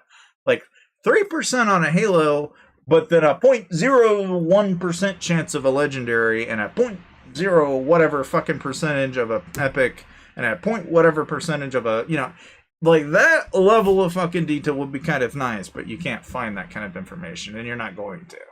And so then when you're comparing your options, you also have to sit there and think of, well, what's the fucking percentage for Tycoon? Of course, that's conveniently left out. But from testing and a lot of things that other people have done, we can kind of argue that it looks as though if you go into Tycoon, the rate at which you get rares from the Tycoon for Halos and for Pearls. And again, if you don't know what the rotation is, it's basically right now it's the beginning of the rotation. So right now it's champion chests and the dolls, but immediately after that it'll be the Frostwing and the oh fuck, I forget what the other thing is. I think it might be, and I think it's the seeds. I think my memory could be fucking off. I don't know, but I know at some point that gets thrown in there, and then it comes Bon Appetit. And that's where you get your Halos and shit like that. And then the Glistening Pearls, and then it resets and it starts over again. So like right now, I could dump 1,000 plus into tokens and just get champ chests. The reasoning why I don't do that, though, is I don't need the fucking dolls as much. I mean, if I needed the chests, the number of chests you get and then the percentage at which you get mains doesn't make sense there for me to like, oh, okay, let's just do it. If they would put, instead of dolls in there, put mains, I would then drop tokens in there. They don't do that. I don't fucking do that. And until IGG budges, I ain't doing shit. Like, that's just where I stand on that. I've always said, and I will say this over and over and over again, they need to have a Kingdom Tycoon that is not just purely one token at a time. They need to have a higher tier version of the Tycoon that's elite, but then put in drops like mains, or put in drops in there that are fucking worth my time. Like maybe you can make an elite version of that Tycoon that's an event, and you can start giving me drops for the other sets that we don't fucking currently have access to any other way than through buying it through packs. Like the Serpent Gladiator set, the Arctic Flipper set, the Necrosis set, the Gorilla set, the Cottage Horse set, or the Hootclaw set. And the closest that we've gotten to that is this stupid little fucking event that they call Labyrinth Challenge that they've been popping up on here. I, for one, don't fucking care for this very much. And I only say that because I don't personally think it makes any bloody sense why I would have to separate based on a paid version of a set. The only thing that this has done is now it's incentivized people to get 100% army size boosts, which I've seen what people can do with that shit. And yeah, you can absolutely solo people out with an army size boost at 100% now. There are fucking people that are doing that shit. Especially emperors and shit like that. They can solo people out now. And it's kind of funny. I actually wouldn't mind getting this just on my main, just so that when I pop a garrison trap, I could pop a full freaking 400k stack and see how somebody likes it when they end up beating my solos and shit. Because that's not going to be fun. 100% army size boost is a pretty fundamental fucking change to the game that, while they put it in there, now that they've done it, that's the only incentive anyone has to go into it now. That's the only reason why anybody cares. They don't go in there for fucking Lightweaver. I can tell you that right now. Nobody gives a flying fuck about Lightweaver medals. If you're going to get Lightweaver, great. But you're going to be spending $100 at three medals a pop. There might be some people that'll, probably pick those up if they're, already doing it. But most of the people I know that are doing that are probably doing it all at once anyway. So it's kind of a, fucking slam dunk for them. But I don't know. To me, it's just not as worth it.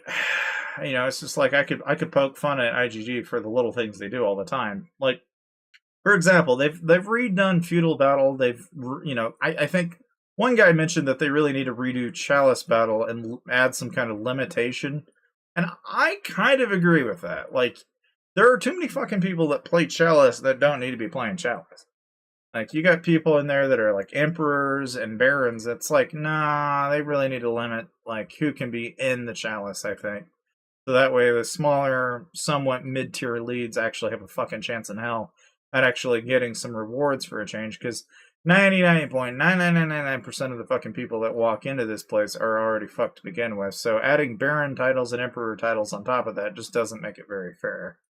And I don't know. It's not like it's ever been fair, but it's just one of those things that, like, on top of the cookie cutter crumbling system that we have, it is kind of frustrating to be on the other end of that. But at the same time, you got to devote tens of thousands of T4 to do it too. Oh yeah, I mean, when we look back and when we were in Madlands, and I used to talk to Master Kane, right? Master Kane and me and like a handful of the people that we talked to back in the day, it's funny how much of a fucking jump this game's taken in that amount of time, right? Because back in those days, we didn't have mythic gear, we didn't have familiars, we did not have this concept of astrolite, we didn't have artifacts, nor did we have a revised version of the map. In some ways more than one. The game was less predatory than it is now. The game is more predatory now than it was then. And in some ways, when people bitch and complain about it not being fair, they're not fucking joking anymore. That actually is a pretty good fucking argument. Some people have been bitching about how, there are people that are IGG supported. Yeah, there actually are people that are freaking getting supported by IGG. They're literally called the creator turf, the creators of YouTube. It's like the people that bitch and complain about IGG sponsored accounts are conveniently also the same people getting gems and packs and shit like that from IGG. It is fucking mind-boggling to me how we have got like a system now that is, we're bitching about the people that have tens of thousands more than other people, but yet there are just as many people that are getting $100 packs and then playing the game, where the average Joe does not fucking spend that kind of money. Like, you don't have people going on a Google Play and spending $100. The people that do are getting fucking scammed, because you look at like what you get in, say, like, for example, I don't know, you go at first it was fucking Aptoid, right? And then shortly after it was Huawei. Not long after. Now, I mean, for me in the States, Huawei is kind of a banned fucking word, because the moment you mention Huawei, that's basically Chinese. And not that I have anything against the Chinese or anything to do with Huawei, but when you mention that, the first thing that comes to mind is the fact that Huawei was banned in the United States because they supposedly had, monitoring software that all homes back to China, which is a little fucking fishy at best. But then you look at the big power scheme behind Huawei and the fact that everything's on their app store and everything is all monetary. It's like, okay, I can kind of see why people are saying that. And then when you look at the bigger picture, you're like, oh, okay. Now then when people are like, because even back in the day, people were complaining about how, like, all the Chinese players seem to have fucking advantages and all the people that don't are really kind of shit out of luck. It's like, gee, I almost wonder if maybe Huawei was involved then as they are now. It's just now they're a little bit more public than they were fucking, 3 or 4 years ago. It's just a different time. But yet I can poke fun at this shit, and I only bring it up because this is shit that people have talked about since the dawn of time. Like, there were a time when we had BNN CZ3, HTV, we had Stridox, Trilly King, we had, oh god, I can name off like 10, 15, 20 different fucking YouTubers that played this game over the course of like 6 or 7 years, right? And I've been here for all of it. Worthy Prince was here for a pretty good chunk of it. Avatrex has been here from the fucking start. So whenever people start shit with Avatrex, I just know from the get-go that they're doing that for drama, and they're using it to monetize the drama. There's no other fucking reason to do that. And generally speaking, the reason being is because the IGG Lords Mobile community in general is pretty fucking stale as far as content goes. Like, there's not a whole lot of anything interesting that you can do other than start shit with other people. That's it. I mean, that's effectively what I think a lot of people are doing these days, which I think is fucking toxic. Like, here I'm like, hey, let's talk about lore. Let's talk about shit that's not fucking corrosive and, does not do anybody any service to their mental health or anything. No, let's like not add fucking fire to the, fire that, hell, even just mentioning it, I'm sure I'll probably have somebody come by, start throwing shit my direction just because I mentioned it. But I bring that up because it's just, I hate how corrosive it is. Like, I hate the people that think that, oh yeah, let's just fucking bring our dirty laundry up front, and make it a big fucking deal. It's like, fuck off. But, I don't know.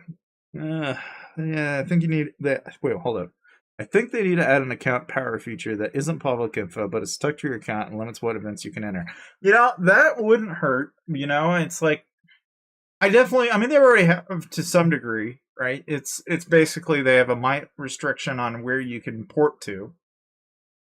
they've already got to a point where now they have migration protected kingdoms. I already did this not that long ago, and I was actually, somebody had asked me, like, how many people are playing Lords Mobile in all the kingdoms? Okay, I can tell you right now, if you're between kingdoms 0 and 1,000, there were about 1,000 players on average in every single kingdom. On average. That are active. The remainder were all gone, dead, or long gone. Okay? Out of that 1,000 to, I think it's about 1,200 or so, there's about approximately, on average, 1,500 to 3,000 at the top, on average. And then by the time you get to, like, the last 10, like, the newest kingdom is, like, 50,000 players in a single kingdom. And then the one prior to that is about 10 to 20,000, and then after that it drops off to, like, 3,000 to 4,000. That's how, and so when I say 50,000, that's probably all bots. Probably not real people. That's like very minuscule of that is probably actually any retention. So it's like when you look at that and you look at it from the big picture, it's like, yeah, okay, now you can kind of start to understand why, like, anybody in the open kingdoms are kind of like fucking left to dry. And the thing is that number continues to get fucking bigger, which is kind of concerning because you wonder, okay, we got 1,000 fucking people split across 1,000 kingdoms. You're going to continue to increase and widen that gap. And you're hoping that there's going to be 1,000 people in all 1,000 kingdoms. It's like, that ain't going to fucking work after a certain point. Like, what was the lowest kingdom? Oh, there's kingdoms that have less than 200 people in it. And those kingdoms, the weird thing about it is that then the inverse starts to fucking occur. There's so few people in it that now nobody can go to it either. Because nobody has might low enough to be able to migrate to it. Because that's so fucking stupid. That's the thing that I'm starting to see a bigger problem that is not being mentioned, which is the fact that literally kingdoms are getting so fucking tiny. Like, it's hard to fathom, but yeah, it's slowly but surely becoming a thing. Now, if you want to know more about this, you can actually find this just on a quick Google search. I believe it's Lords Mobile Maps. I can double check. No, it's the Lords Mobile Cartograph. It's based in Russia, of all places, because conveniently. And this will tell you the total number of castles, how many people are active, and the largest population and the smallest population. Like right now, the lowest population is 609, and it's in Kingdom 1193. There are less than 2,279,611 castles that are above level 10. And out of that, only a density of castle to kingdom is 1,678 on average. And the most popular language is 24% of it being English. And the most warbot-infested kingdom seems to be Kingdom 888, which has 6,204 castles scanning. I don't know how the fuck they pulled that metric out, but that is kind of an alarming number of castles. To think that if you go to Kingdom 888, you are more than likely to run into a bot than you are a fucking person. That is a little bit alarming. 6,204 castles. How many people are in Kingdom 888? I wonder. I gotta find out now. Now I'm curious. Hold on. Well, we need to know. This is need to know shit. How many people are in Kingdom 888? Okay, in Kingdom 888, there were 11,160 people. Out of 11,000 people, 6,000 of them are bots. More than half of that entire kingdom is bots. I mean, holy shit. Who the hell is even in 888? But apparently, according to that website, more than half of this kingdom is all bots. It's 177 billion might. It's a Chinese guild. Bunch of 2 billion might players with some 1 point bills. Okay. Now, who the hell all is? I mean, see, I'm starting to think that may actually not be wrong, because look at all the bots already. I bet you there's probably more fucking floating around here. You've already got enough people going around fucking sure, like, fucking, how many of these are real fucking people, though? That's the serious fucking question. I mean, there's probably a handful, but yeah, KDM's here. Okay. Okay, see, that alone fucking answers the question, right? There's LH fam and KDM here. They just, that basically just tells you everything you need to know. So what's the worst fucking kingdom? The one with LH and KDM in it. That's who. Why? Well, therein lies your fucking answer. It's been that way since forever. I mean, with LH fam, I'm not really surprised, but here you got fucking KDM, and I don't even know if this guy's on. Is he rallying somebody? Who fucking knows? If he is, he's probably gonna be hitting this guy. If I would guess, he's in fucking research, or not even research, but chapel speed gear. And this guy should not be unshielded because his gear looks like shit. So if this guy is sitting unshielded, and yeah, he's gonna get fucking destroyed.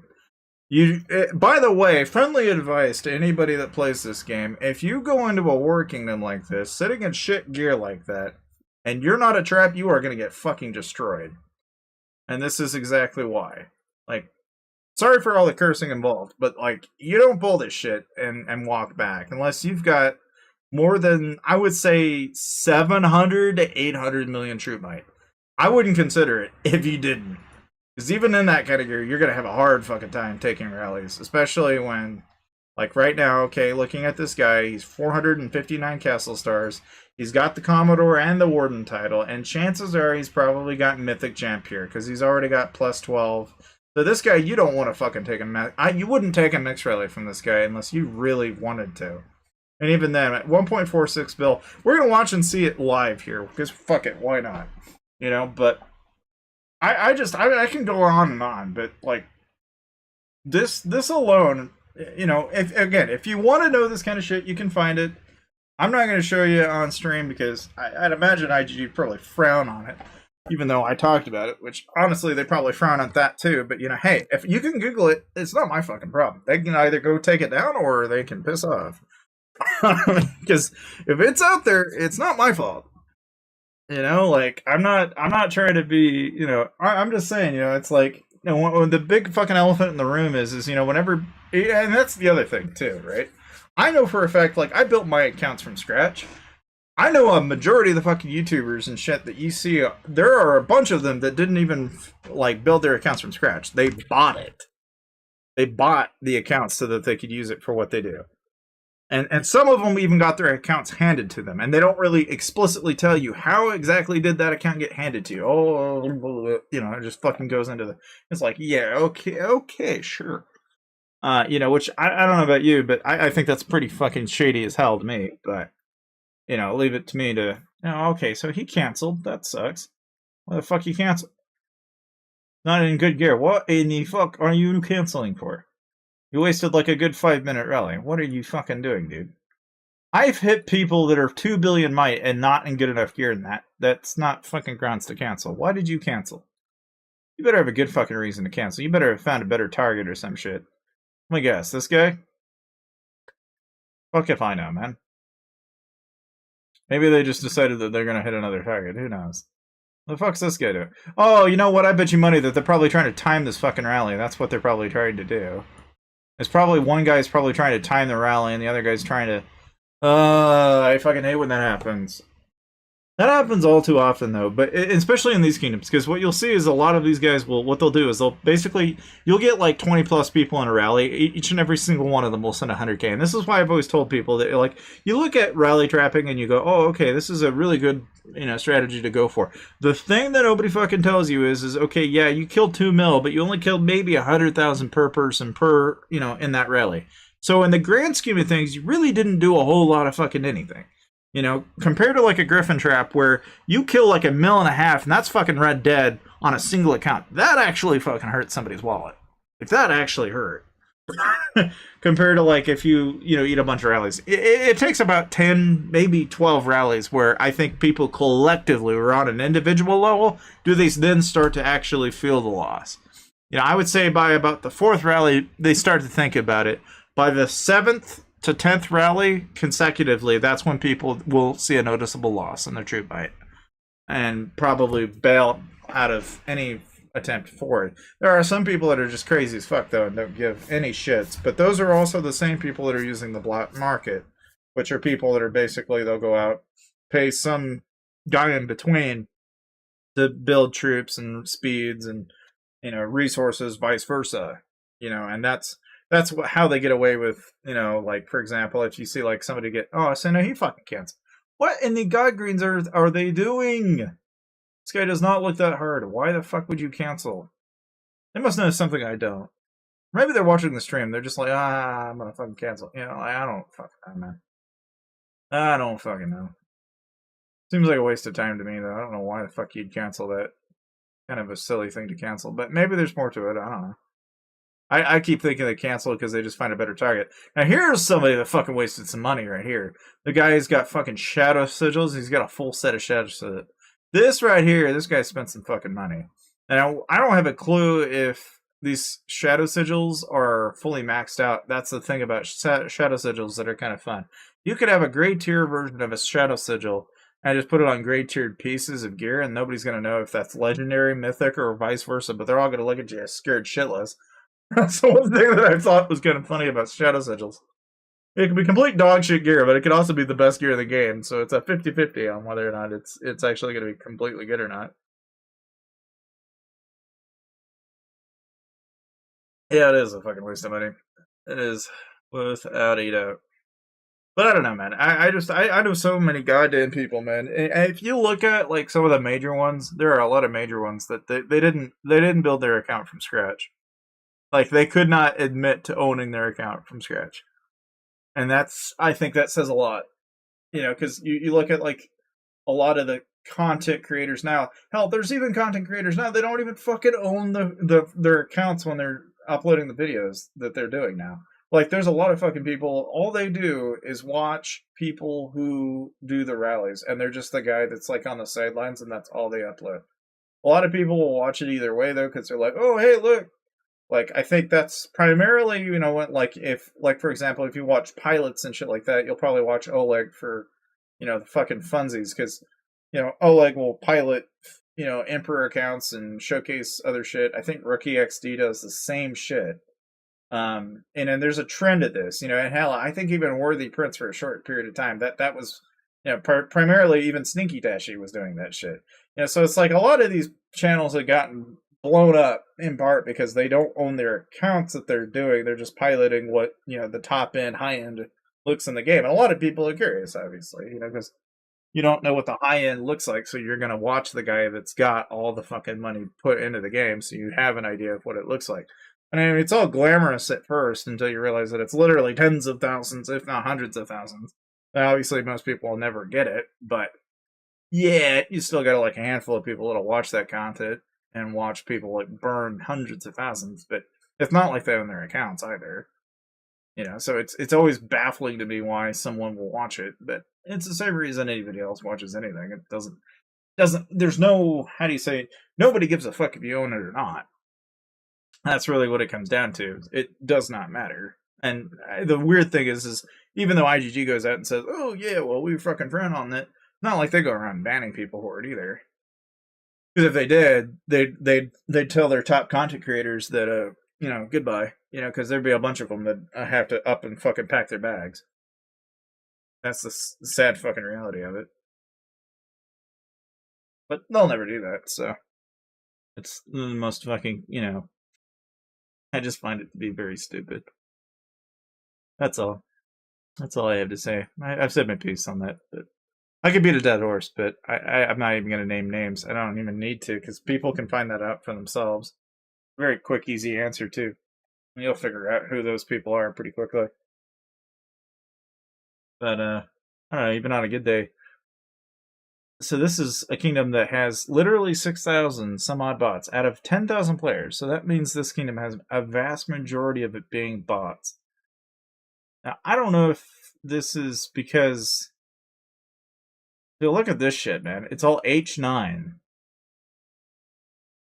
You can't help but go, maybe this is a fucking trap account, And maybe that's why they're not hitting this, is maybe that they're more concerned that it's a trap. Because at 1.4 billion, if it's all true, mate, that shit's not getting fucking knocked out anytime soon with 2 rallies. And if it is, that's like the best fucking trap that I've ever seen, because all they do is fill an entire guild full of bots, and then every time somebody sends a rally, they just fucking reinforce with all their accounts and send it to the same account. So you're literally fighting a droid army. It'd be even more interesting if somebody actually stripped, like played IGG's game on an AI and just had an AI play the game. I've always wondered if somebody's ever done that.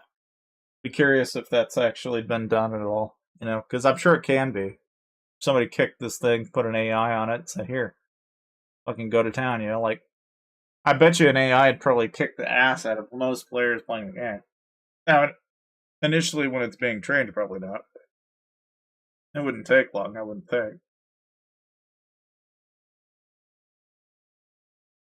Especially since this game is very numeric based.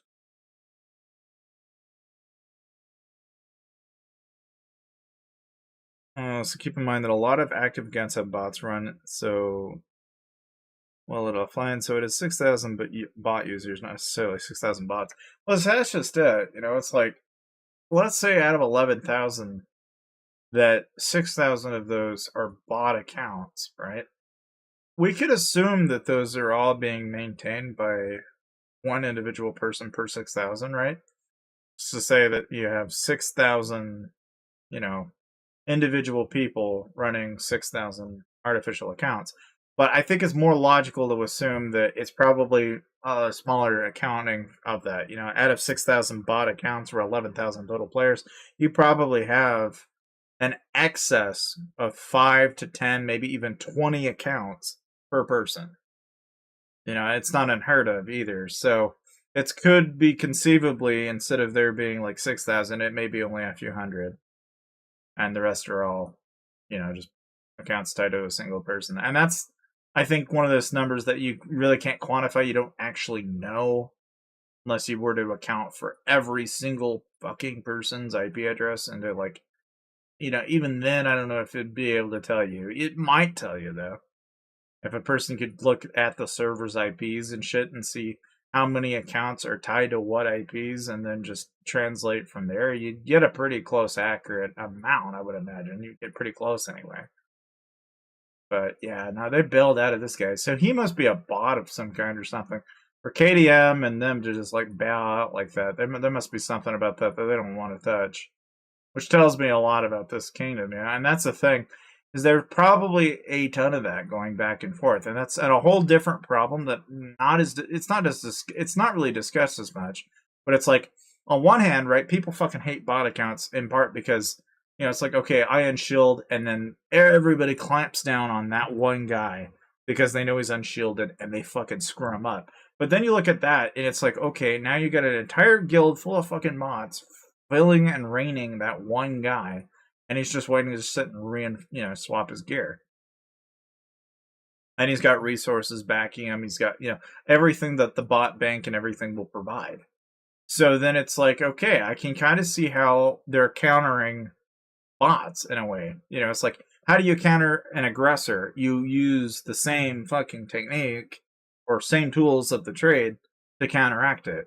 So by countering it with a bunch of bots, you're effectively counteracting the benefit that they would normally get from the bot, and thereby creating a situation where now it's just a question of who's got better numbers. Do you or do they? Do you have that becomes a win-lose situation pretty quickly. In some ways, I can kind of see why they might bow out of that. But I always feel like, even in a zero-sum game like that, the aggressors always had the advantage in this game. It's very seldom is the defense ever really at an advantage unless they can get away with healing it all back and avoiding losses past a certain threshold. If they can, then yeah, it's always a net positive for them. They can just pop a shield, re-heal, do it all over again, because they're not really losing anything where the other guy is. So as long as you can always maintain that, you're pretty much gold. And that's effectively what makes trapping, and that's why people do it. But it very rarely ever actually pans out that way. A lot of the time it's like a dice roll. Some of the major traps will get it good, and other times get themselves completely screwed. So it's just like watching gambling. It's like, oh yes, I gambled that I was going to beat this guy, and I won. And I gambled and I lost. And it's like, okay, this is fucking entertaining at its finest. Yeah, see, I mean, this is I mean, this is not really all that surprising. I kind of wonder where does. Let's look at CAE and let's also look at TWK and kind of get an idea for where they're at. Because, and well, not TSK, my bad. Get kind of an idea of where they're floating around at. So they're in 6, or no, it's 977. Okay. Let's take a look and see what 977 looks like. The other thing we can do is actually look at the player count of 977. So, according to this, the kingdom that TWK is in has approximately 2,000 active players, and only 17% of them are active at any given time. And out of the 17 or so odd percent that are active, currently it looks like HXM is their leader. So HX Lube looks like is in control. Now, I would say, given the circumstances, and I don't know, we can kind of poke around and find out. Let's go ahead and see, because we know 8088 is pretty much it's kind of got to hell. You can take a look and see if TWK's got anything interesting in this kingdom, or if they're even in this kingdom, because seldom do guilds actually report where they're at half the time. Okay, so here they've got TWK, so there's Prince. Got 2.2 billion. They got, it's like a couple of 2 bills in here. Well, 1.7 bills, 2 bills, 2 bill, 2 bill, 2 bill, bunch of 2 bills. Let's see. Looks like they've got AK Bear. It stops at about 32. And then from there, about 80. So that means they've got about 50 or so. Roughly, they're a billion or so. It might be a little higher, a little bit lower, but that's approximately how many they have. And given that Prince has kind of advertised it, I mean, for the longest time, I know Mental Pigeon's been in there for a long time. AK Bear's been in there for a while. I know their names. They've been around for a long fucking time. Mr. C is kind of a question mark. I wonder if that's the same guy that I'm thinking of. It might be. There was a channel that existed for a little while. It could potentially be him, but I doubt it. A lot of these guys are kind of the typical bunch that probably subscribe and watch him, I would imagine. But even still, it's like, even on a good day. Huh. Interesting that they're like, oh yes, 1.5 billion plus. It's like, you're more than half your guild is probably like below that threshold, right? Because you're 71 up, leaving you with about 30 that don't meet the mark. I mean, I don't know. I mean, you got lots of room for fillers, I guess. Which is not necessarily a bad thing. It's just not that very many people that fit the bar. They probably flip through accounts pretty quickly, I would imagine. Gift level is 48, and they've got, looks like, Master Gauntlet, Master League, Division 15, and Master Level and Guild Bash. I wonder why their Guild Showdown's only at 15. That's interesting. Let's see, let's look at CA real quick. Glance at them. I don't know, between all the banter and everything aside, I just like to look and see what the metrics are of some of these guilds. I don't know, is this the right? I think it is. Yeah, this is the right guild. The cause and effect are Division 15, Master League, Master Gauntlet, Master Level. More or less all the same. Bells and whistles, max to fucking everything. Their gift level's higher though. 191 billion, so they've got a little bit more might too. Just a game, have fun. They're wanting 1.8 billion, so their bar to entry is not near as not just a little bit higher.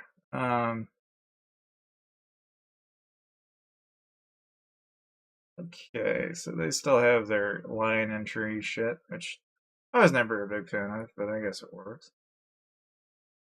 Let's see. So out of this total, looks like they stop having 2 billions after 52, and they only start to have 1.5 billion or less when they get to about 93. So a vast majority of his guild is all 1.5 or higher. The cause and effect has got a pretty solid lineup. But again, this number frequently changes. So while I compare TBWK now, I'm sure it'll flip upside down by the time I look at it again. It's interesting that he's got not a full set of Astrolite yet. He's got 12, 3, 10, 6, and 6. So Avatrex hasn't really been dumping a stupid amount of money into Astrolite. But he has spent a fair bit in Champ gear because to have a full set of Champ, that's expensive. That's easily like that's a lot of money, but I don't know how much of that. That's probably not cheap. 430 stars. That's that bites. That much I'll agree. That definitely bites. You know, I've always kind of wondered this, but I wonder if out of all of this, who has the most? Oh shit, my bad. I wonder who has the most prisoner executions. So he has 1572. Who's Tweety? Tweety 25. So you know, even Tweety's not sending him like fancy gear by any means. So who in the guild has all the fancy gear? I don't have any plus 12s in here. No. No. No. No. No. You know, I honestly God, dude, when you look at CAE, look at TWK, right? Now look at my guild, and we got fucking, 3s and 4s and 12s and shit like that. It's like, basically, you could look at this account, and it's about comparable to what Avatrex and Prince have. Pretty comparable.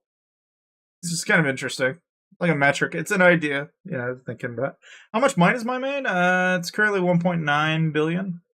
I lost like a little over 30 mil. And if you want to watch the video, or at least the stream a little farther back, basically the 30 mil or so I dropped was trying to drop somebody that had 70 million plus troops, and we probably hit him like 6 or 7 different times and killed a little over 20 million plus or so in T2. Like, we killed quite a bit of his troops. And it wasn't bad. It's just, in the grand scheme of things, it just, I don't know, we unfortunately lost him due to the fact that he's shielded, but yeah, it is what it is. But so 1592 for Avatrex, and he has 1092. Okay, so Avatrex has killed more leaders than Prince. That much you can say with some certainty. The prisoner execution rate's smaller. And interesting enough, he's got 520 stars though. I am kind of curious what his war gear looks like. Wonder what if you would compare the sets, I wonder what their sets compared to. I'm sure they're probably not far apart. That's the one thing about a lot of the content creators, is that a lot of the content creators have very similar sets and shit. In terms of stats and everything else aside.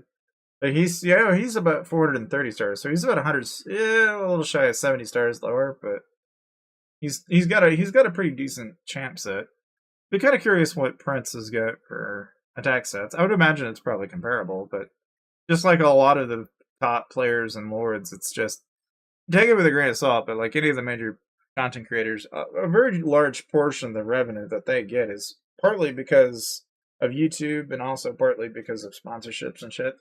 And so it's like, when you look at this, just realize that, it's like, okay, take it with a grain of salt, because like an average person probably doesn't have the same kind of fucking revenue stream that they've got going for themselves. So for them to be able to achieve that is in part because of where they are in the game. Does he? Okay. Yeah, because I'm looking at Avitrex's set here, and it's like it looks like he's just kind of just barely started to work on it. And it's like he's got it some astrolabe started, but he hasn't really completed it. He's also got 1.2 billion kills, right? And out of that 1.2 billion, Prince has got 2.5 billion. However, kills are not everything. You know, like one thing you always want to take a very good look at is the enemy might destroyed. So 341 as opposed to Avitrex's. Take a look. 217. So for what is effectively another almost a billion, he has about double, which sounds right. So those don't look like incomparable numbers. Obviously, Worthy's done a lot more kills and a lot more rallies for him to be able to achieve those kind of numbers, but that's just something to take with a grain of salt. But he's almost double. But again, just comparing the two YouTubers.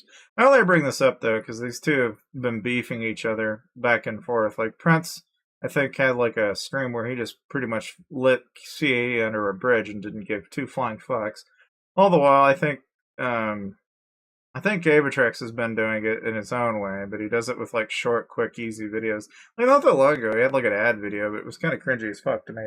But like, they kind of throw shit in their own directions, you know. But it's just I always kind of find it interesting because you look at their accounts and shit, and it's like, eh.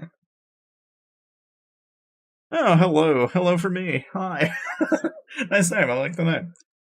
Kind of neat. All the while though, right? You compare the two, and then you look at like Sneaky Tashi. I wonder if Super Tashi's still rolling. Yeah. Wonder if Super Tashi, if he still owns the name. I would assume he does. Yeah, see, he's at 6 billion kills and a full set. So that's why when you look at Tashi and compare the other two, it's like, okay, now I understand why people pick Tashi over Prince or fucking Avitrax. Because Tashi had the content here. I mean, he's got a higher kill count, has better stars, has better gear, and conveniently he also happens to have more enemy might destroyed. Okay. Now I would point out that he has 6 billion kills, but his enemy might destroyed 610.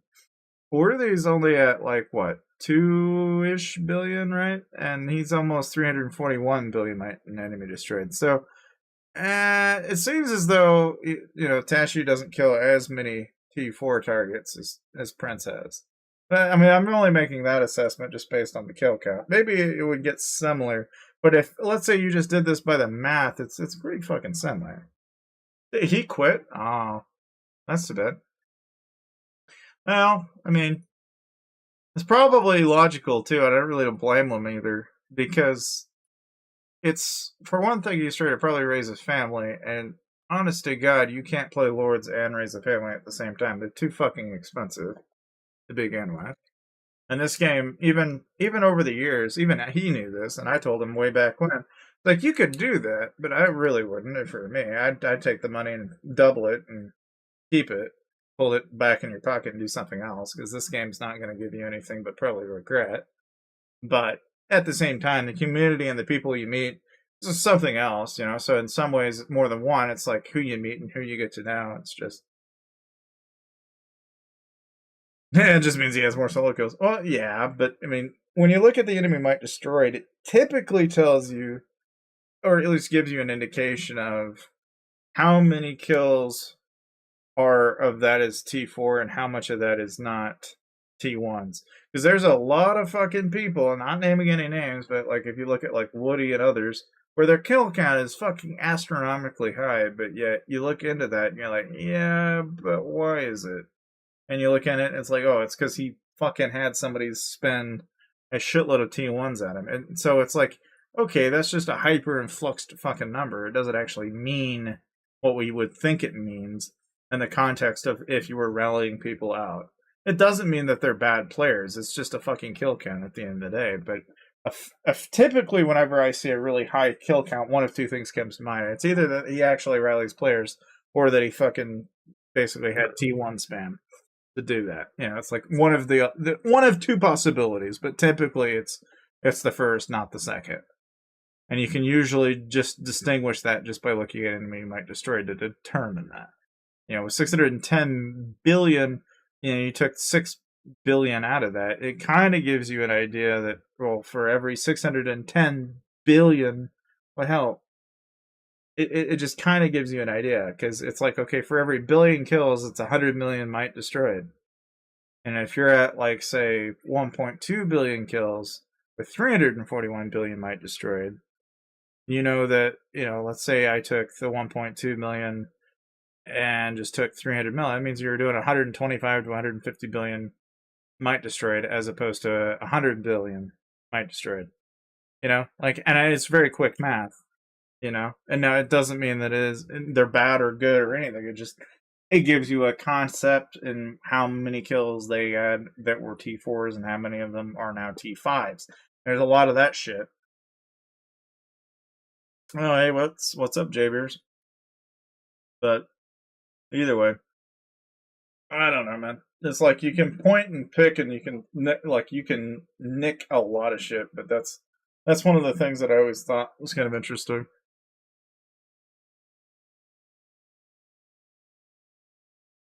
Even still, though, it's just funny when you look at Tashi. Jesus fucking Christ, man, he went all in on this account, didn't he? Yeah, interesting.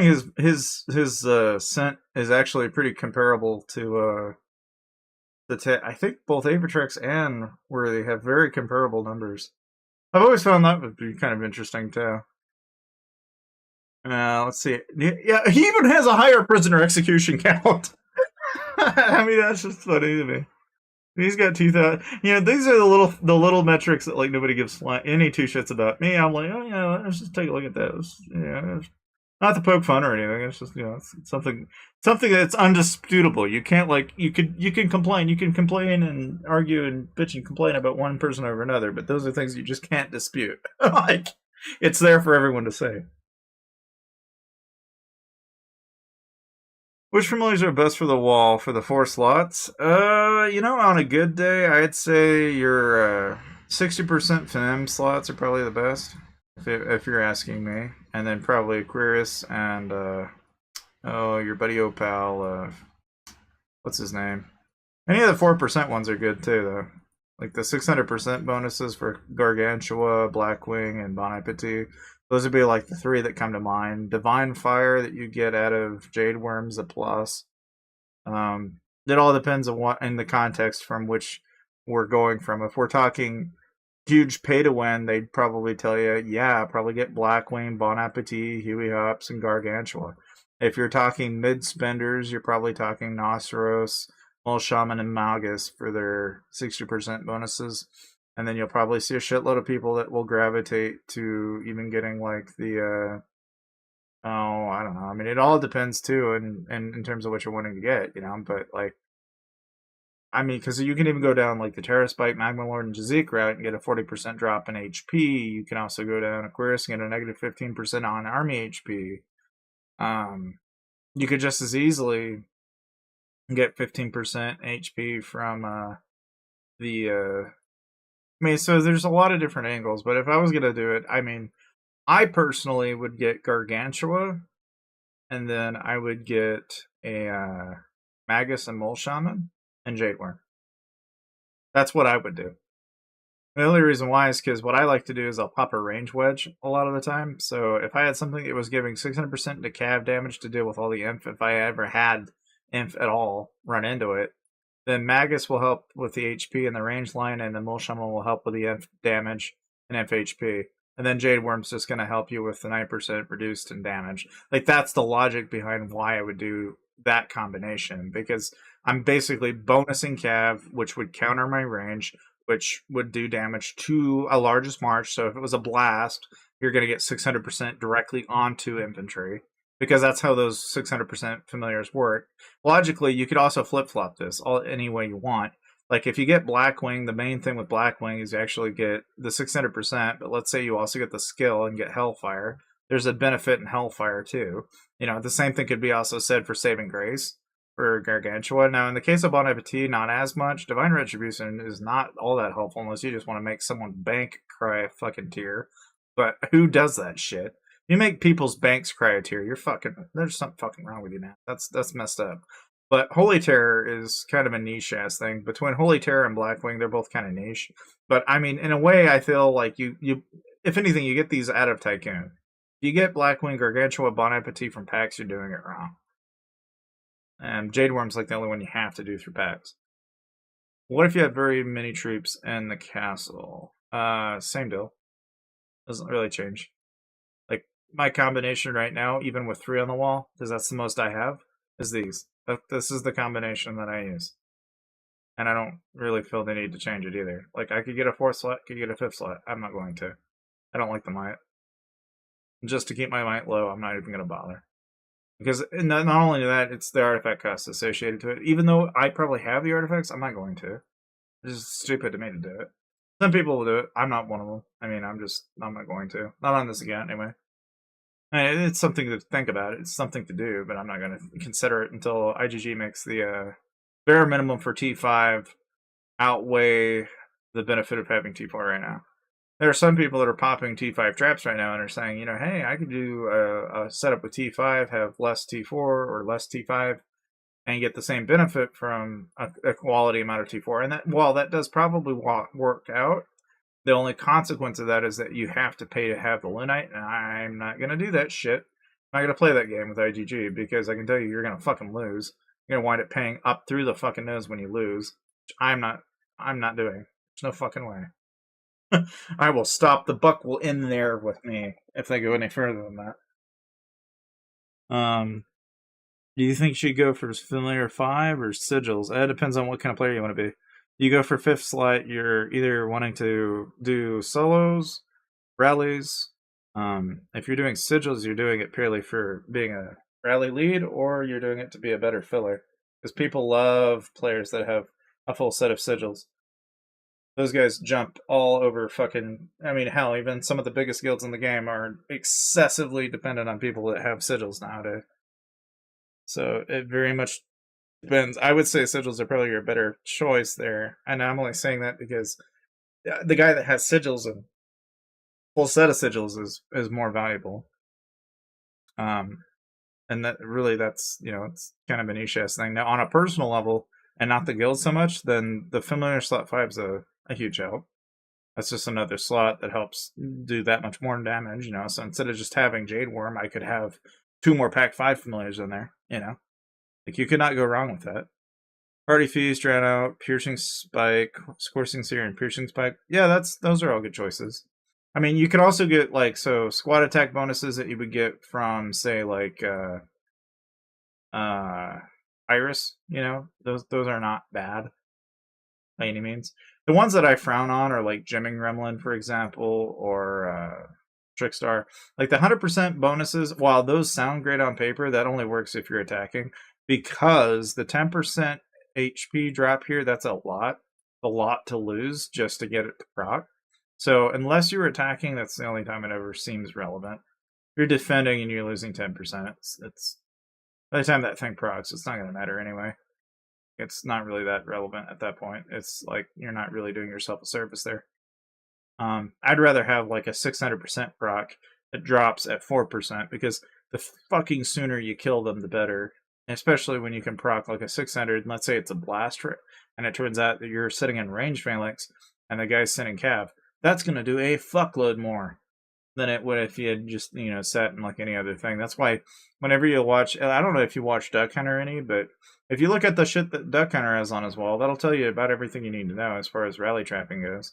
But, you know, you look at me, that's what I do. You know, that's, I mean, if I had to emulate it, which again, I have it on my main, I can show you my main here real quick. And so my main account, different story. I've been playing the game for a lot longer than my main.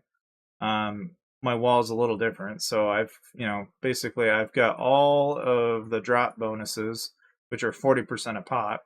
I could just as easily put like a pair of these on here, and then throw in somebody like Turbocharge for a 60%.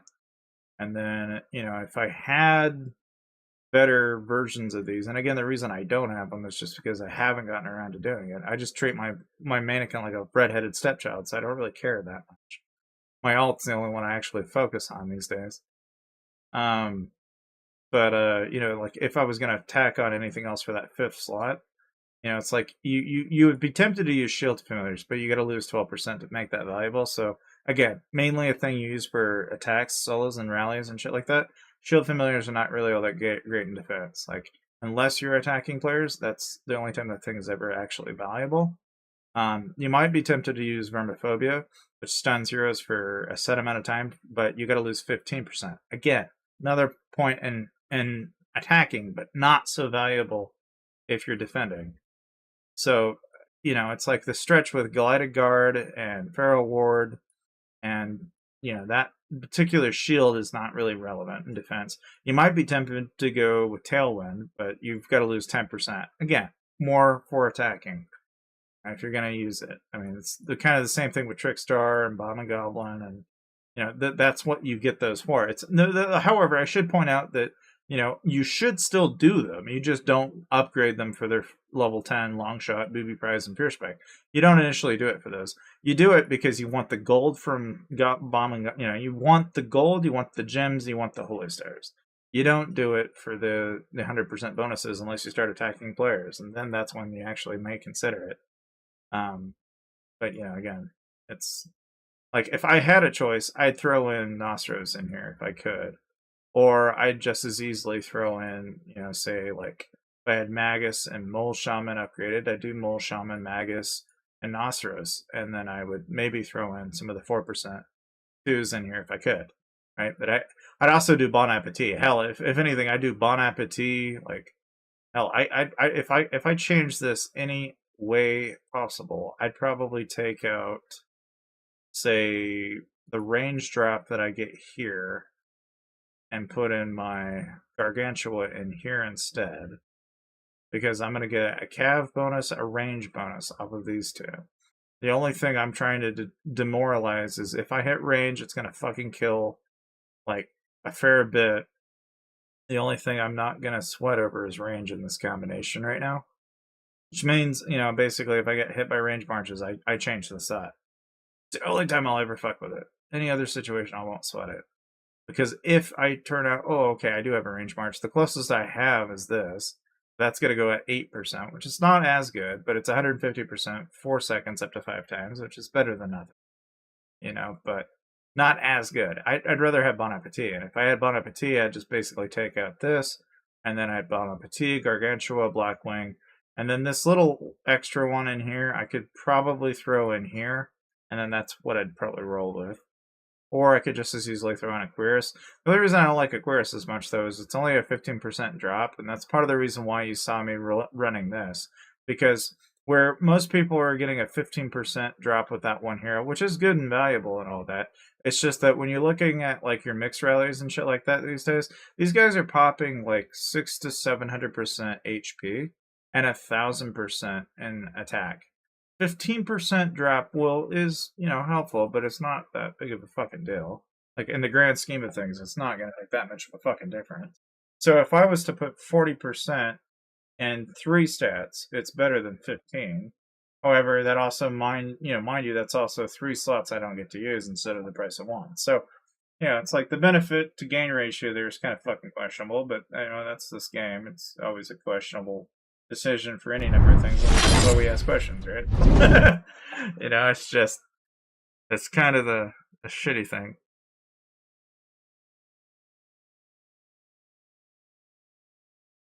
Yeah, pretty much. Which, it's not uncommon. Hitting over 800k is really not that uncommon. You will hit 1.2 to 1.5 pretty damn easy. Does not take much.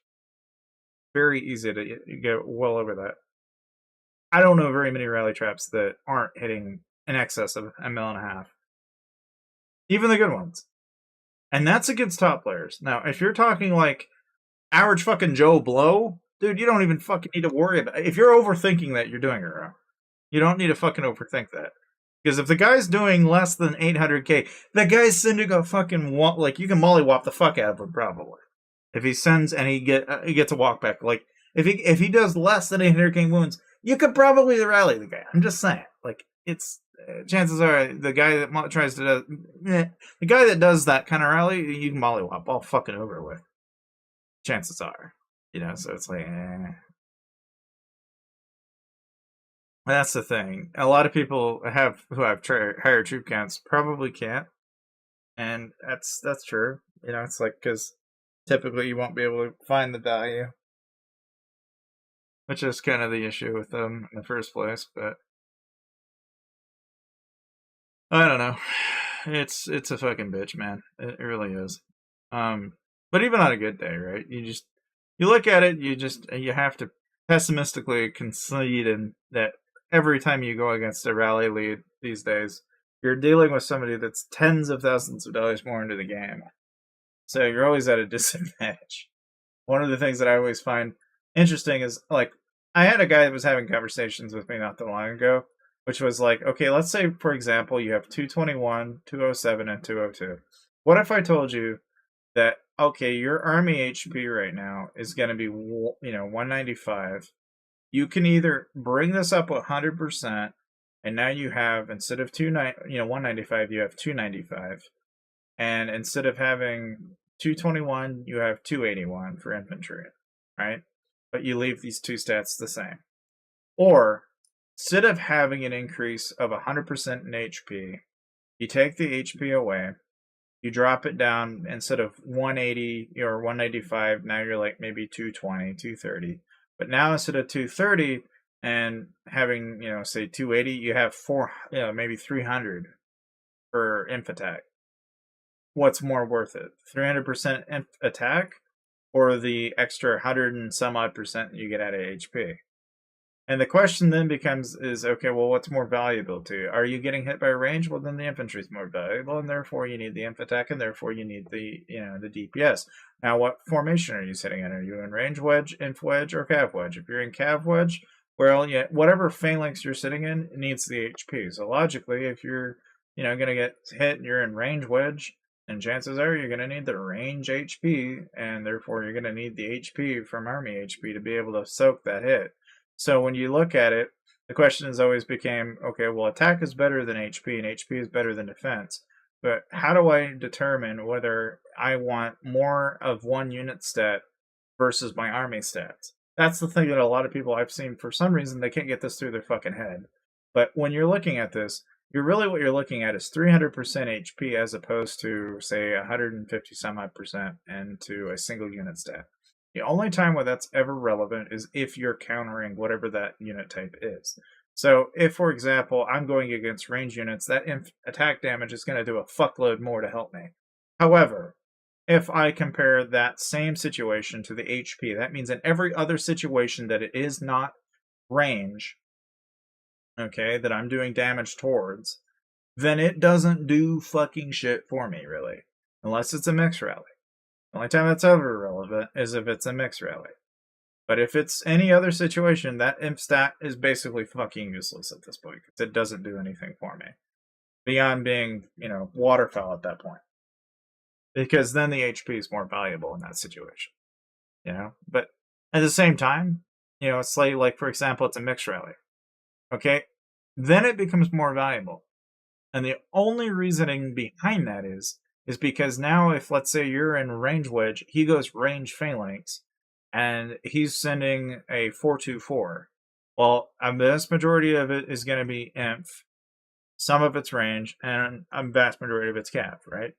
That range damage is going to do fuck all in terms of what you want it to do. So your inf damage is not going to be all that meaningful unless it's on inf or the range, and that's it.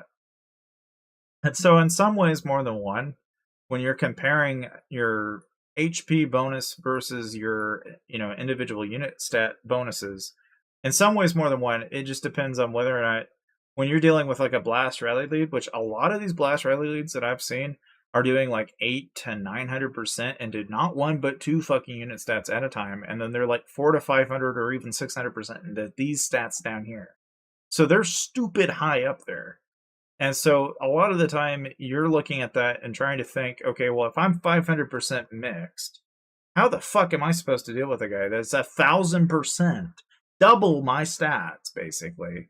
And it's not even uncommon, but most people are around 200% in HP, because this is about what you get from core.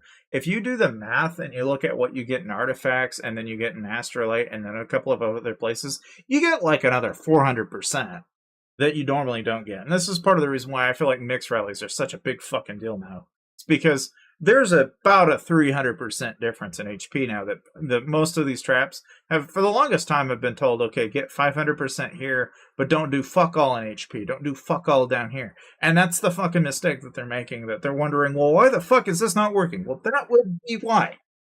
Because in order to deal with that shit, you have to work on doing your HP just as much as you do your attack. You can't just fucking leave your attack.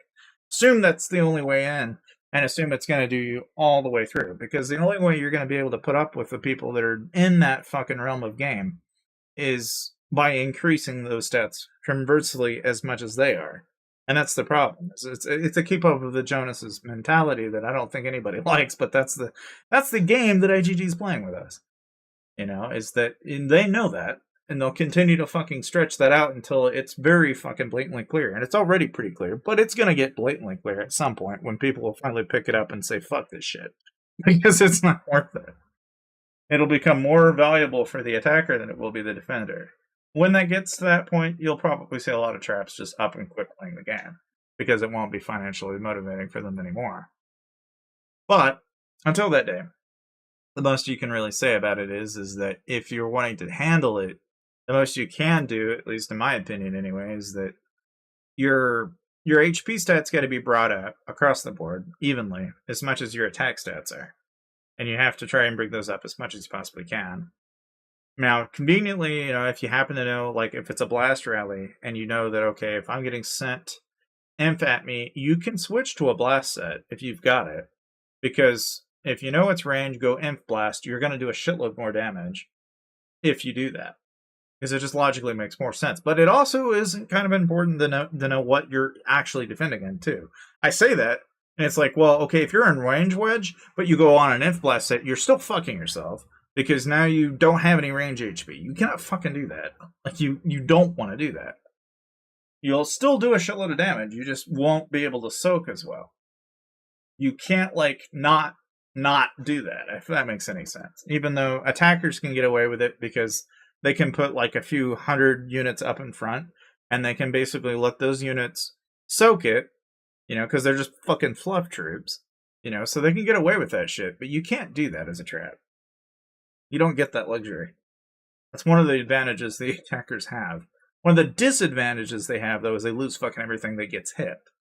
So as long as you never go past a certain threshold within the sanctuary, which typically is 1.2 million within the sanctuary, which for most people, it's pretty hard to do that. Like, let's say you get this maxed out. You're at 700k. You could do that. I'm not really all that big of a fan of it. I feel like having 428k is just fine. It's 5% per infirmary. Okay, so obviously the more army HP you have, the more you're able to soak, and therefore the easier rallies are going to be. You're going to drop the amount of losses that you're taking by increasing that number of building, but you're also decreasing your army attack threshold too by about 2%. So, whereas you're getting 5% for every building that you get with an infirm, you're only getting 2% for every manor, but you're also able to bounce back a lot quicker because you have the training speed. So there's a trade-off, and so it's like in some ways more than one. I'm of the opinion that if you have about enough for a single solo march, that's about all you need. You don't need much more than that. I think if you go excessively any further than that, like if you go all infirms, it's just a bitch to have to rebuild that every time, because you will take losses over a period of time. It will cost you more to break all those buildings down, bring them all back up, build your troops, break them all down again, and then build them back up again, only to have to do it again. It's like you're basically burning 2,000 gems for however many buildings, which typically, if they do a whole slot, there's 1, 2, 3, 4, 5, 6, 7, 8, 9, 10, 11, 12, 13, 14, 15, 16 buildings at 2,000 a pop that you break down not once but twice. That's just a stupid amount of gems, in my opinion, to burn. But if gems is not a problem in your world, then that's whoop-de fucking do, you know, which, I don't know, to be honest with you, when you look at a lot of the gym dealers and shit like that, I can kind of start to rationalize why people do it, you know, it's because you can buy it for, you know, say $3, $4 for every 100,000 gems. Let's say you had somebody just go ahead and dump a shitload of them onto your account, then yeah, it probably doesn't mean a fucking thing to you, really, and that's, I think, kind of fundamentally, that's where a lot of that's coming from, you know, but it's just as true for the guys that are rallying, too, because that's what the rally leads are doing. And a lot of those top players and shit like that, secretly, that's what they're all fucking doing. Whether they admit it or not, I don't care if they are. Like, a lot of the bot banks and shit like that, a lot of the things that run those guilds are built on that. That black market that I keep referring to is effectively the lifeblood that keeps everything fucking doing what it's doing.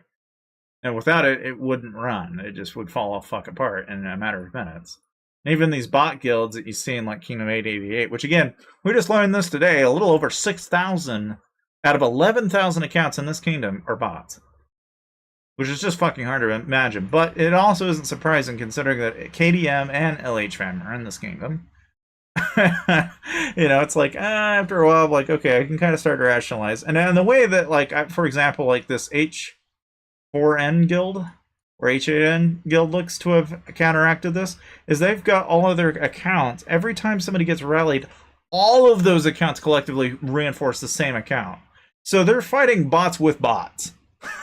It's like, oh, okay, you're going to rally this guy. All right, well, we'll go ahead and turn on all of our freaking bot banks to fill him with resources, and then we'll have all of our accounts reinforce him with whatever counter that we think you're going to send, and it's just a back-and-forth Ponzi game between whoever's got the most amount of troops to burn. You know, which is, yeah, that's pretty fucking, you know, how do you say it?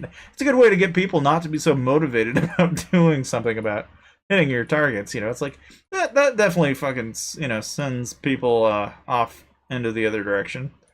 Yeah, not that long ago, it looked like they were gonna hit this guy, but I don't think, yeah, it doesn't look like anyway. And this is just Kingdom 888 in particular, you know, but like I could poke and pinch and point out a lot of different shit today, but I don't feel the need to, you know. It's kind of a, hopefully, you know, if anything, the insight that I've given you guys today, it'll give you enough to munch on and think about, and you can kind of bait me if you will. Tell me what you think, yes or no, in the comments. I'm all yours, you know, because at the end of the day, I don't know everything. I'm not a fucking god either. You know, it's just like, I just know what I know. And what I know so far is how I've come to my conclusion. And that's just from experience of having played the game and taken fucking rallies left and right and learning how not to do something a million different times. And you know, I don't know, I've been rallied out. I've also rallied people, and I can tell you the difference between the people that I have rallied that have done better than the people that I have not rallied. Just as well as, you know, the people that I have defended against, what they did right, as much as the people that I know that did, you know. So that's how that's how I come to the conclusions that I'm coming with. It's not like it comes out of thin air. You know, some people, they can fucking make up shit on the fly and just say, well, yeah, this fucking works because of X, Y, and Z. And it's like, they don't really it's just something they say because other people say it. It's like fucking following sheep, you know? You might as well fucking, you know, put all your money on red. Don't question why, just do it, you know? Like, yeah, well, okay, you know, that's fucking conscious, you know. No, there's no fucking regret involved in that at all. But, you know, I don't know, man. It's a fucking mobile game. I mean, after a certain point, even like, you know, having talked about the lore and how people penny pinch Colosseum and shit like today, I feel like, I don't know. I'm inspired to think of different things to talk about, but I don't know what else to talk about, really. You know, in some ways, more than one. It's just, I can understand why, you know, drama is such a big thing in among the other channels now. It's just like, what is there to do? Well, you basically start shit with other people and content. Because naturally people love drama, right? But yet at the same time, I don't know. But that's an interesting thing. What the fuck happened here? What in the hell? What am I witnessing? Did this man just send troops into a fucking volcano? I don't even know what I just witnessed here. What the? That's probably for the event, but even still, I'm just watching that randomly walking over that. I'm like, what the fuck? What the fuck is he sending troops into a volcano for? Like, what the fuck? I don't know what the hell's going on here. But yeah, I mean, see, I can kind of see why they say there are banks everywhere. Because look at this shit, man. You got fucking arrows everywhere. And they're all shielded, and they're all, you know, oh, conveniently, their fucking names are real clever, aren't they? You know, like, yeah, sure, then that fucking doesn't look fucking suspicious or anything. You know, IGG doesn't fucking see anything here. Not at all. No. It's fucking perfectly fair gaming environment. You know, fucking bullshit. But, you know, I don't know. What does it fucking matter? Okay. Oh, shit. I don't know about you guys, but I'm not a big fan of this castle skin. I'm really not. It's worse than a lot of the other castle skins that they've had in the past. I don't like it. It's too flat. Like, it's three-dimensional and it's glowing, fine, but, like, compared to castles, a whale is just so fucking off-putting. It's almost as bad as, like, the Poe statue. Like, I see the Poe statue and I just want to cringe. I just want it to go away. I don't want it there. I want it to go away. I want the option to make it gone. Want an option to hide it. I get it. It's part of a, you know, it's one of those things that I think even when they were asking questions and Q&Ing survey wise, I think they had asked people, you know, what would you like us to do with castle skins? And some people were like, oh yeah, they should have exclusive castle skins, and other people were like, oh yeah, they should like do this. And then I was like, you know, I'm in hindsight that sounded like a great idea. In practice, horrible fucking idea. The grand scheme of things, you know, like. It doesn't work out well after like a couple of years, because then you look at it and you're like, yeah, what the fuck is that down there? Make it go away. Yeah, it's almost as bad as like, you know, like when they added Pegasus for a hero, for example. It's like when they added Pegasus, now it's like, okay, who the fuck is gonna get Pegasus? Nobody, absolutely nobody. It's not even in the goddamn rotations, and all the people in the world that have Pegasus now are like forever the only players in the game that have Pegasus now. And even the people that are probably watching the stream that have probably never heard of Pegasus probably have no fucking clue what I'm talking about. But it's Saint Seiya. It's just, you know, it's funny because that was another one of those partnerships they did. And now it's like I mentioned it, and it's like, ah, yes, poison in the well. Oh. I don't know. Where does it fucking end? You know. I mean, first, you know, it was what Saint Seiya. Then now, you know, they had what DreamWorks, and they do a lot of partnerships with DreamWorks. It seems they must really like to work with them.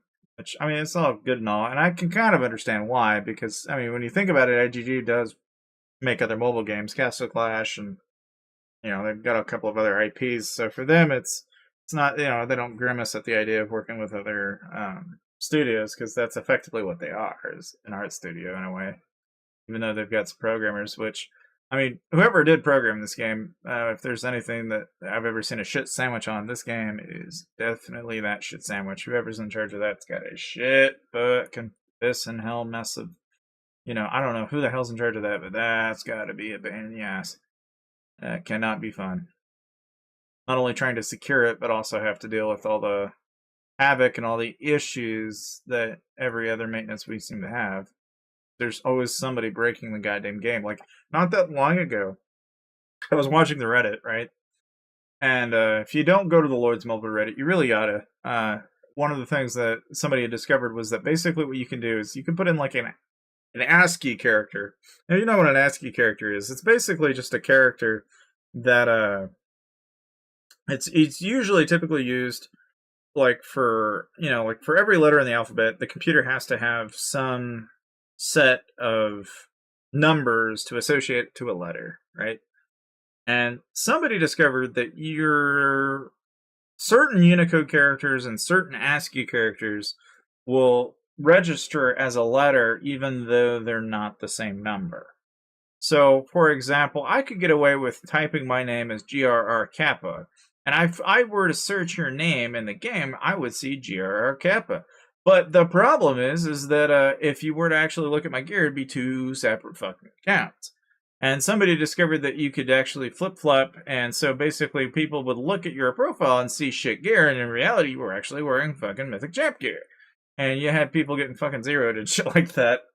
And it was causing all sorts of shit like that, because you would go to the report and you wouldn't actually see the account, and oh boy, that, you know, you talk about a fucking mess on their hands there. And I've seen that. Like, that was a thing. Somebody had actually pulled that off. Now, I mean, I don't know. It's definitely not near as bad as, like, I think in 2018, when they had, like, what I would describe as a massive fucking outage. And I don't even know exactly how this happened, but I remember, you can still find the video, I'm sure, because Stradex probably still has it up. But there was a point in time when the game servers basically all came to a collective crash, and everybody's fucking numbers and everything got all sorts of fucked up. Like, there were people running around that were like 2 trillion might, and you had people's troop counts that were like 400.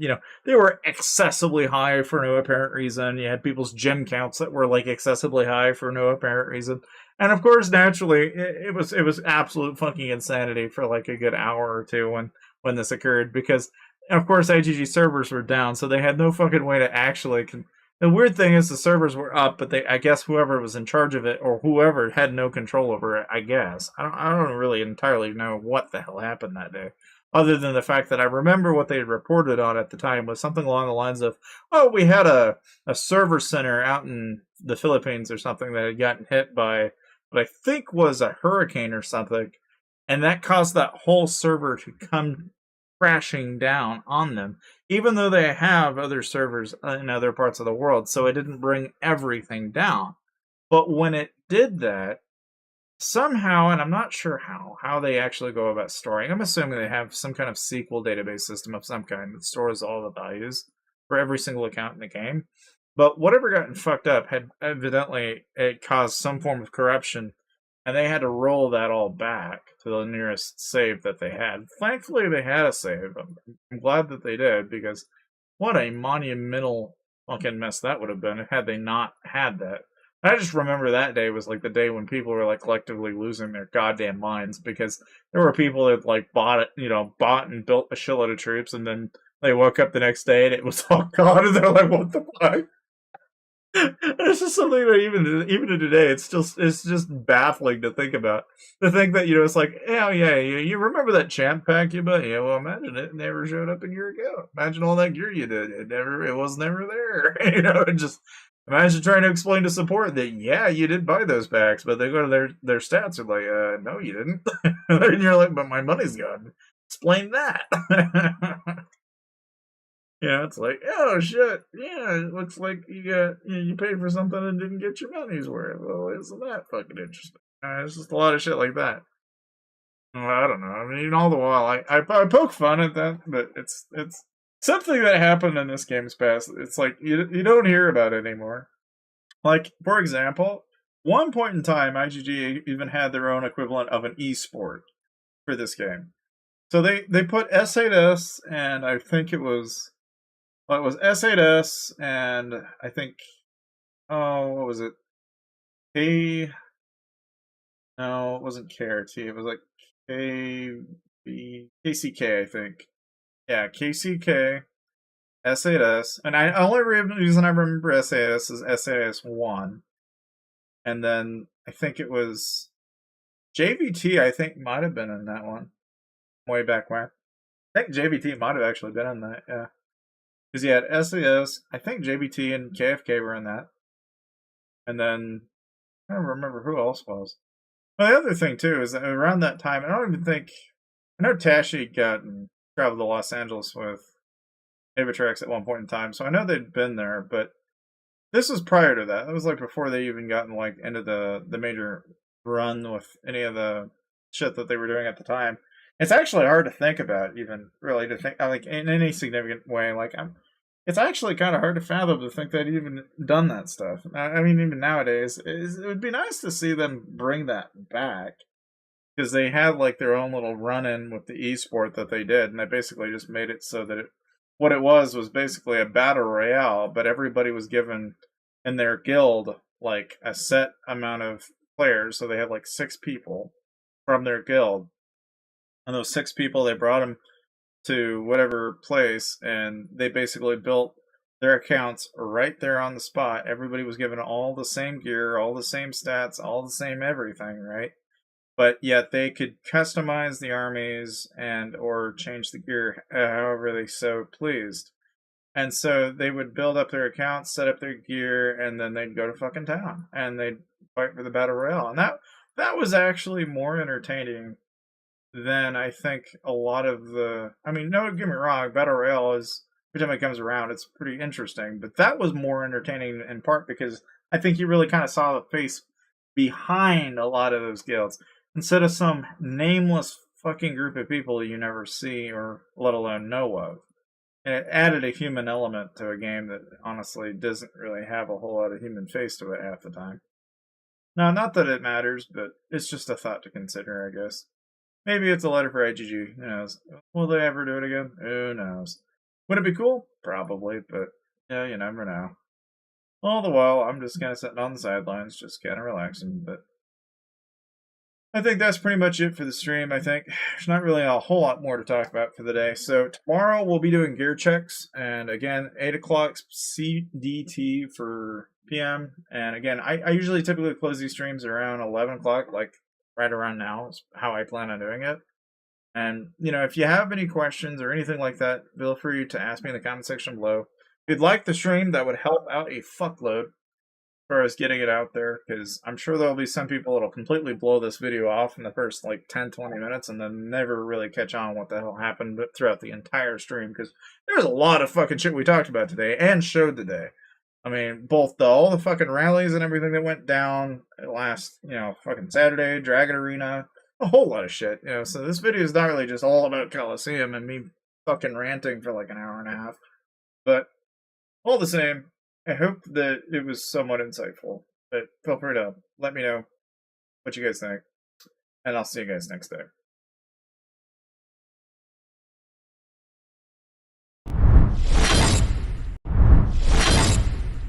Double tip there. Oh, hey, what's up, lordsmobile FTV? And I'm just heading out here, so I'm gonna be heading out here real soon. So 11 o'clock, so it's pretty much game over for me. But do you have any questions or anything, or anything you want to know before I head out? Otherwise, I'm gonna be dipping out. But it was a fun stream. I mean, we basically talked about Dragon Arena and those rallies that I had. We had a whole lot of shit that we talked about today. I mean, a lot of different shit. Fucking rallies, KVK, we're looking at Worthy Prince and Avitrax. Oh man, we just had a fucking build day. So feel free to go back through the stream and check it out. I want to look into that, because we haven't looked at gear a little bit, but we'll be doing a lot more of that tomorrow. So, again, 8 p.m. CDT, that's when I do it.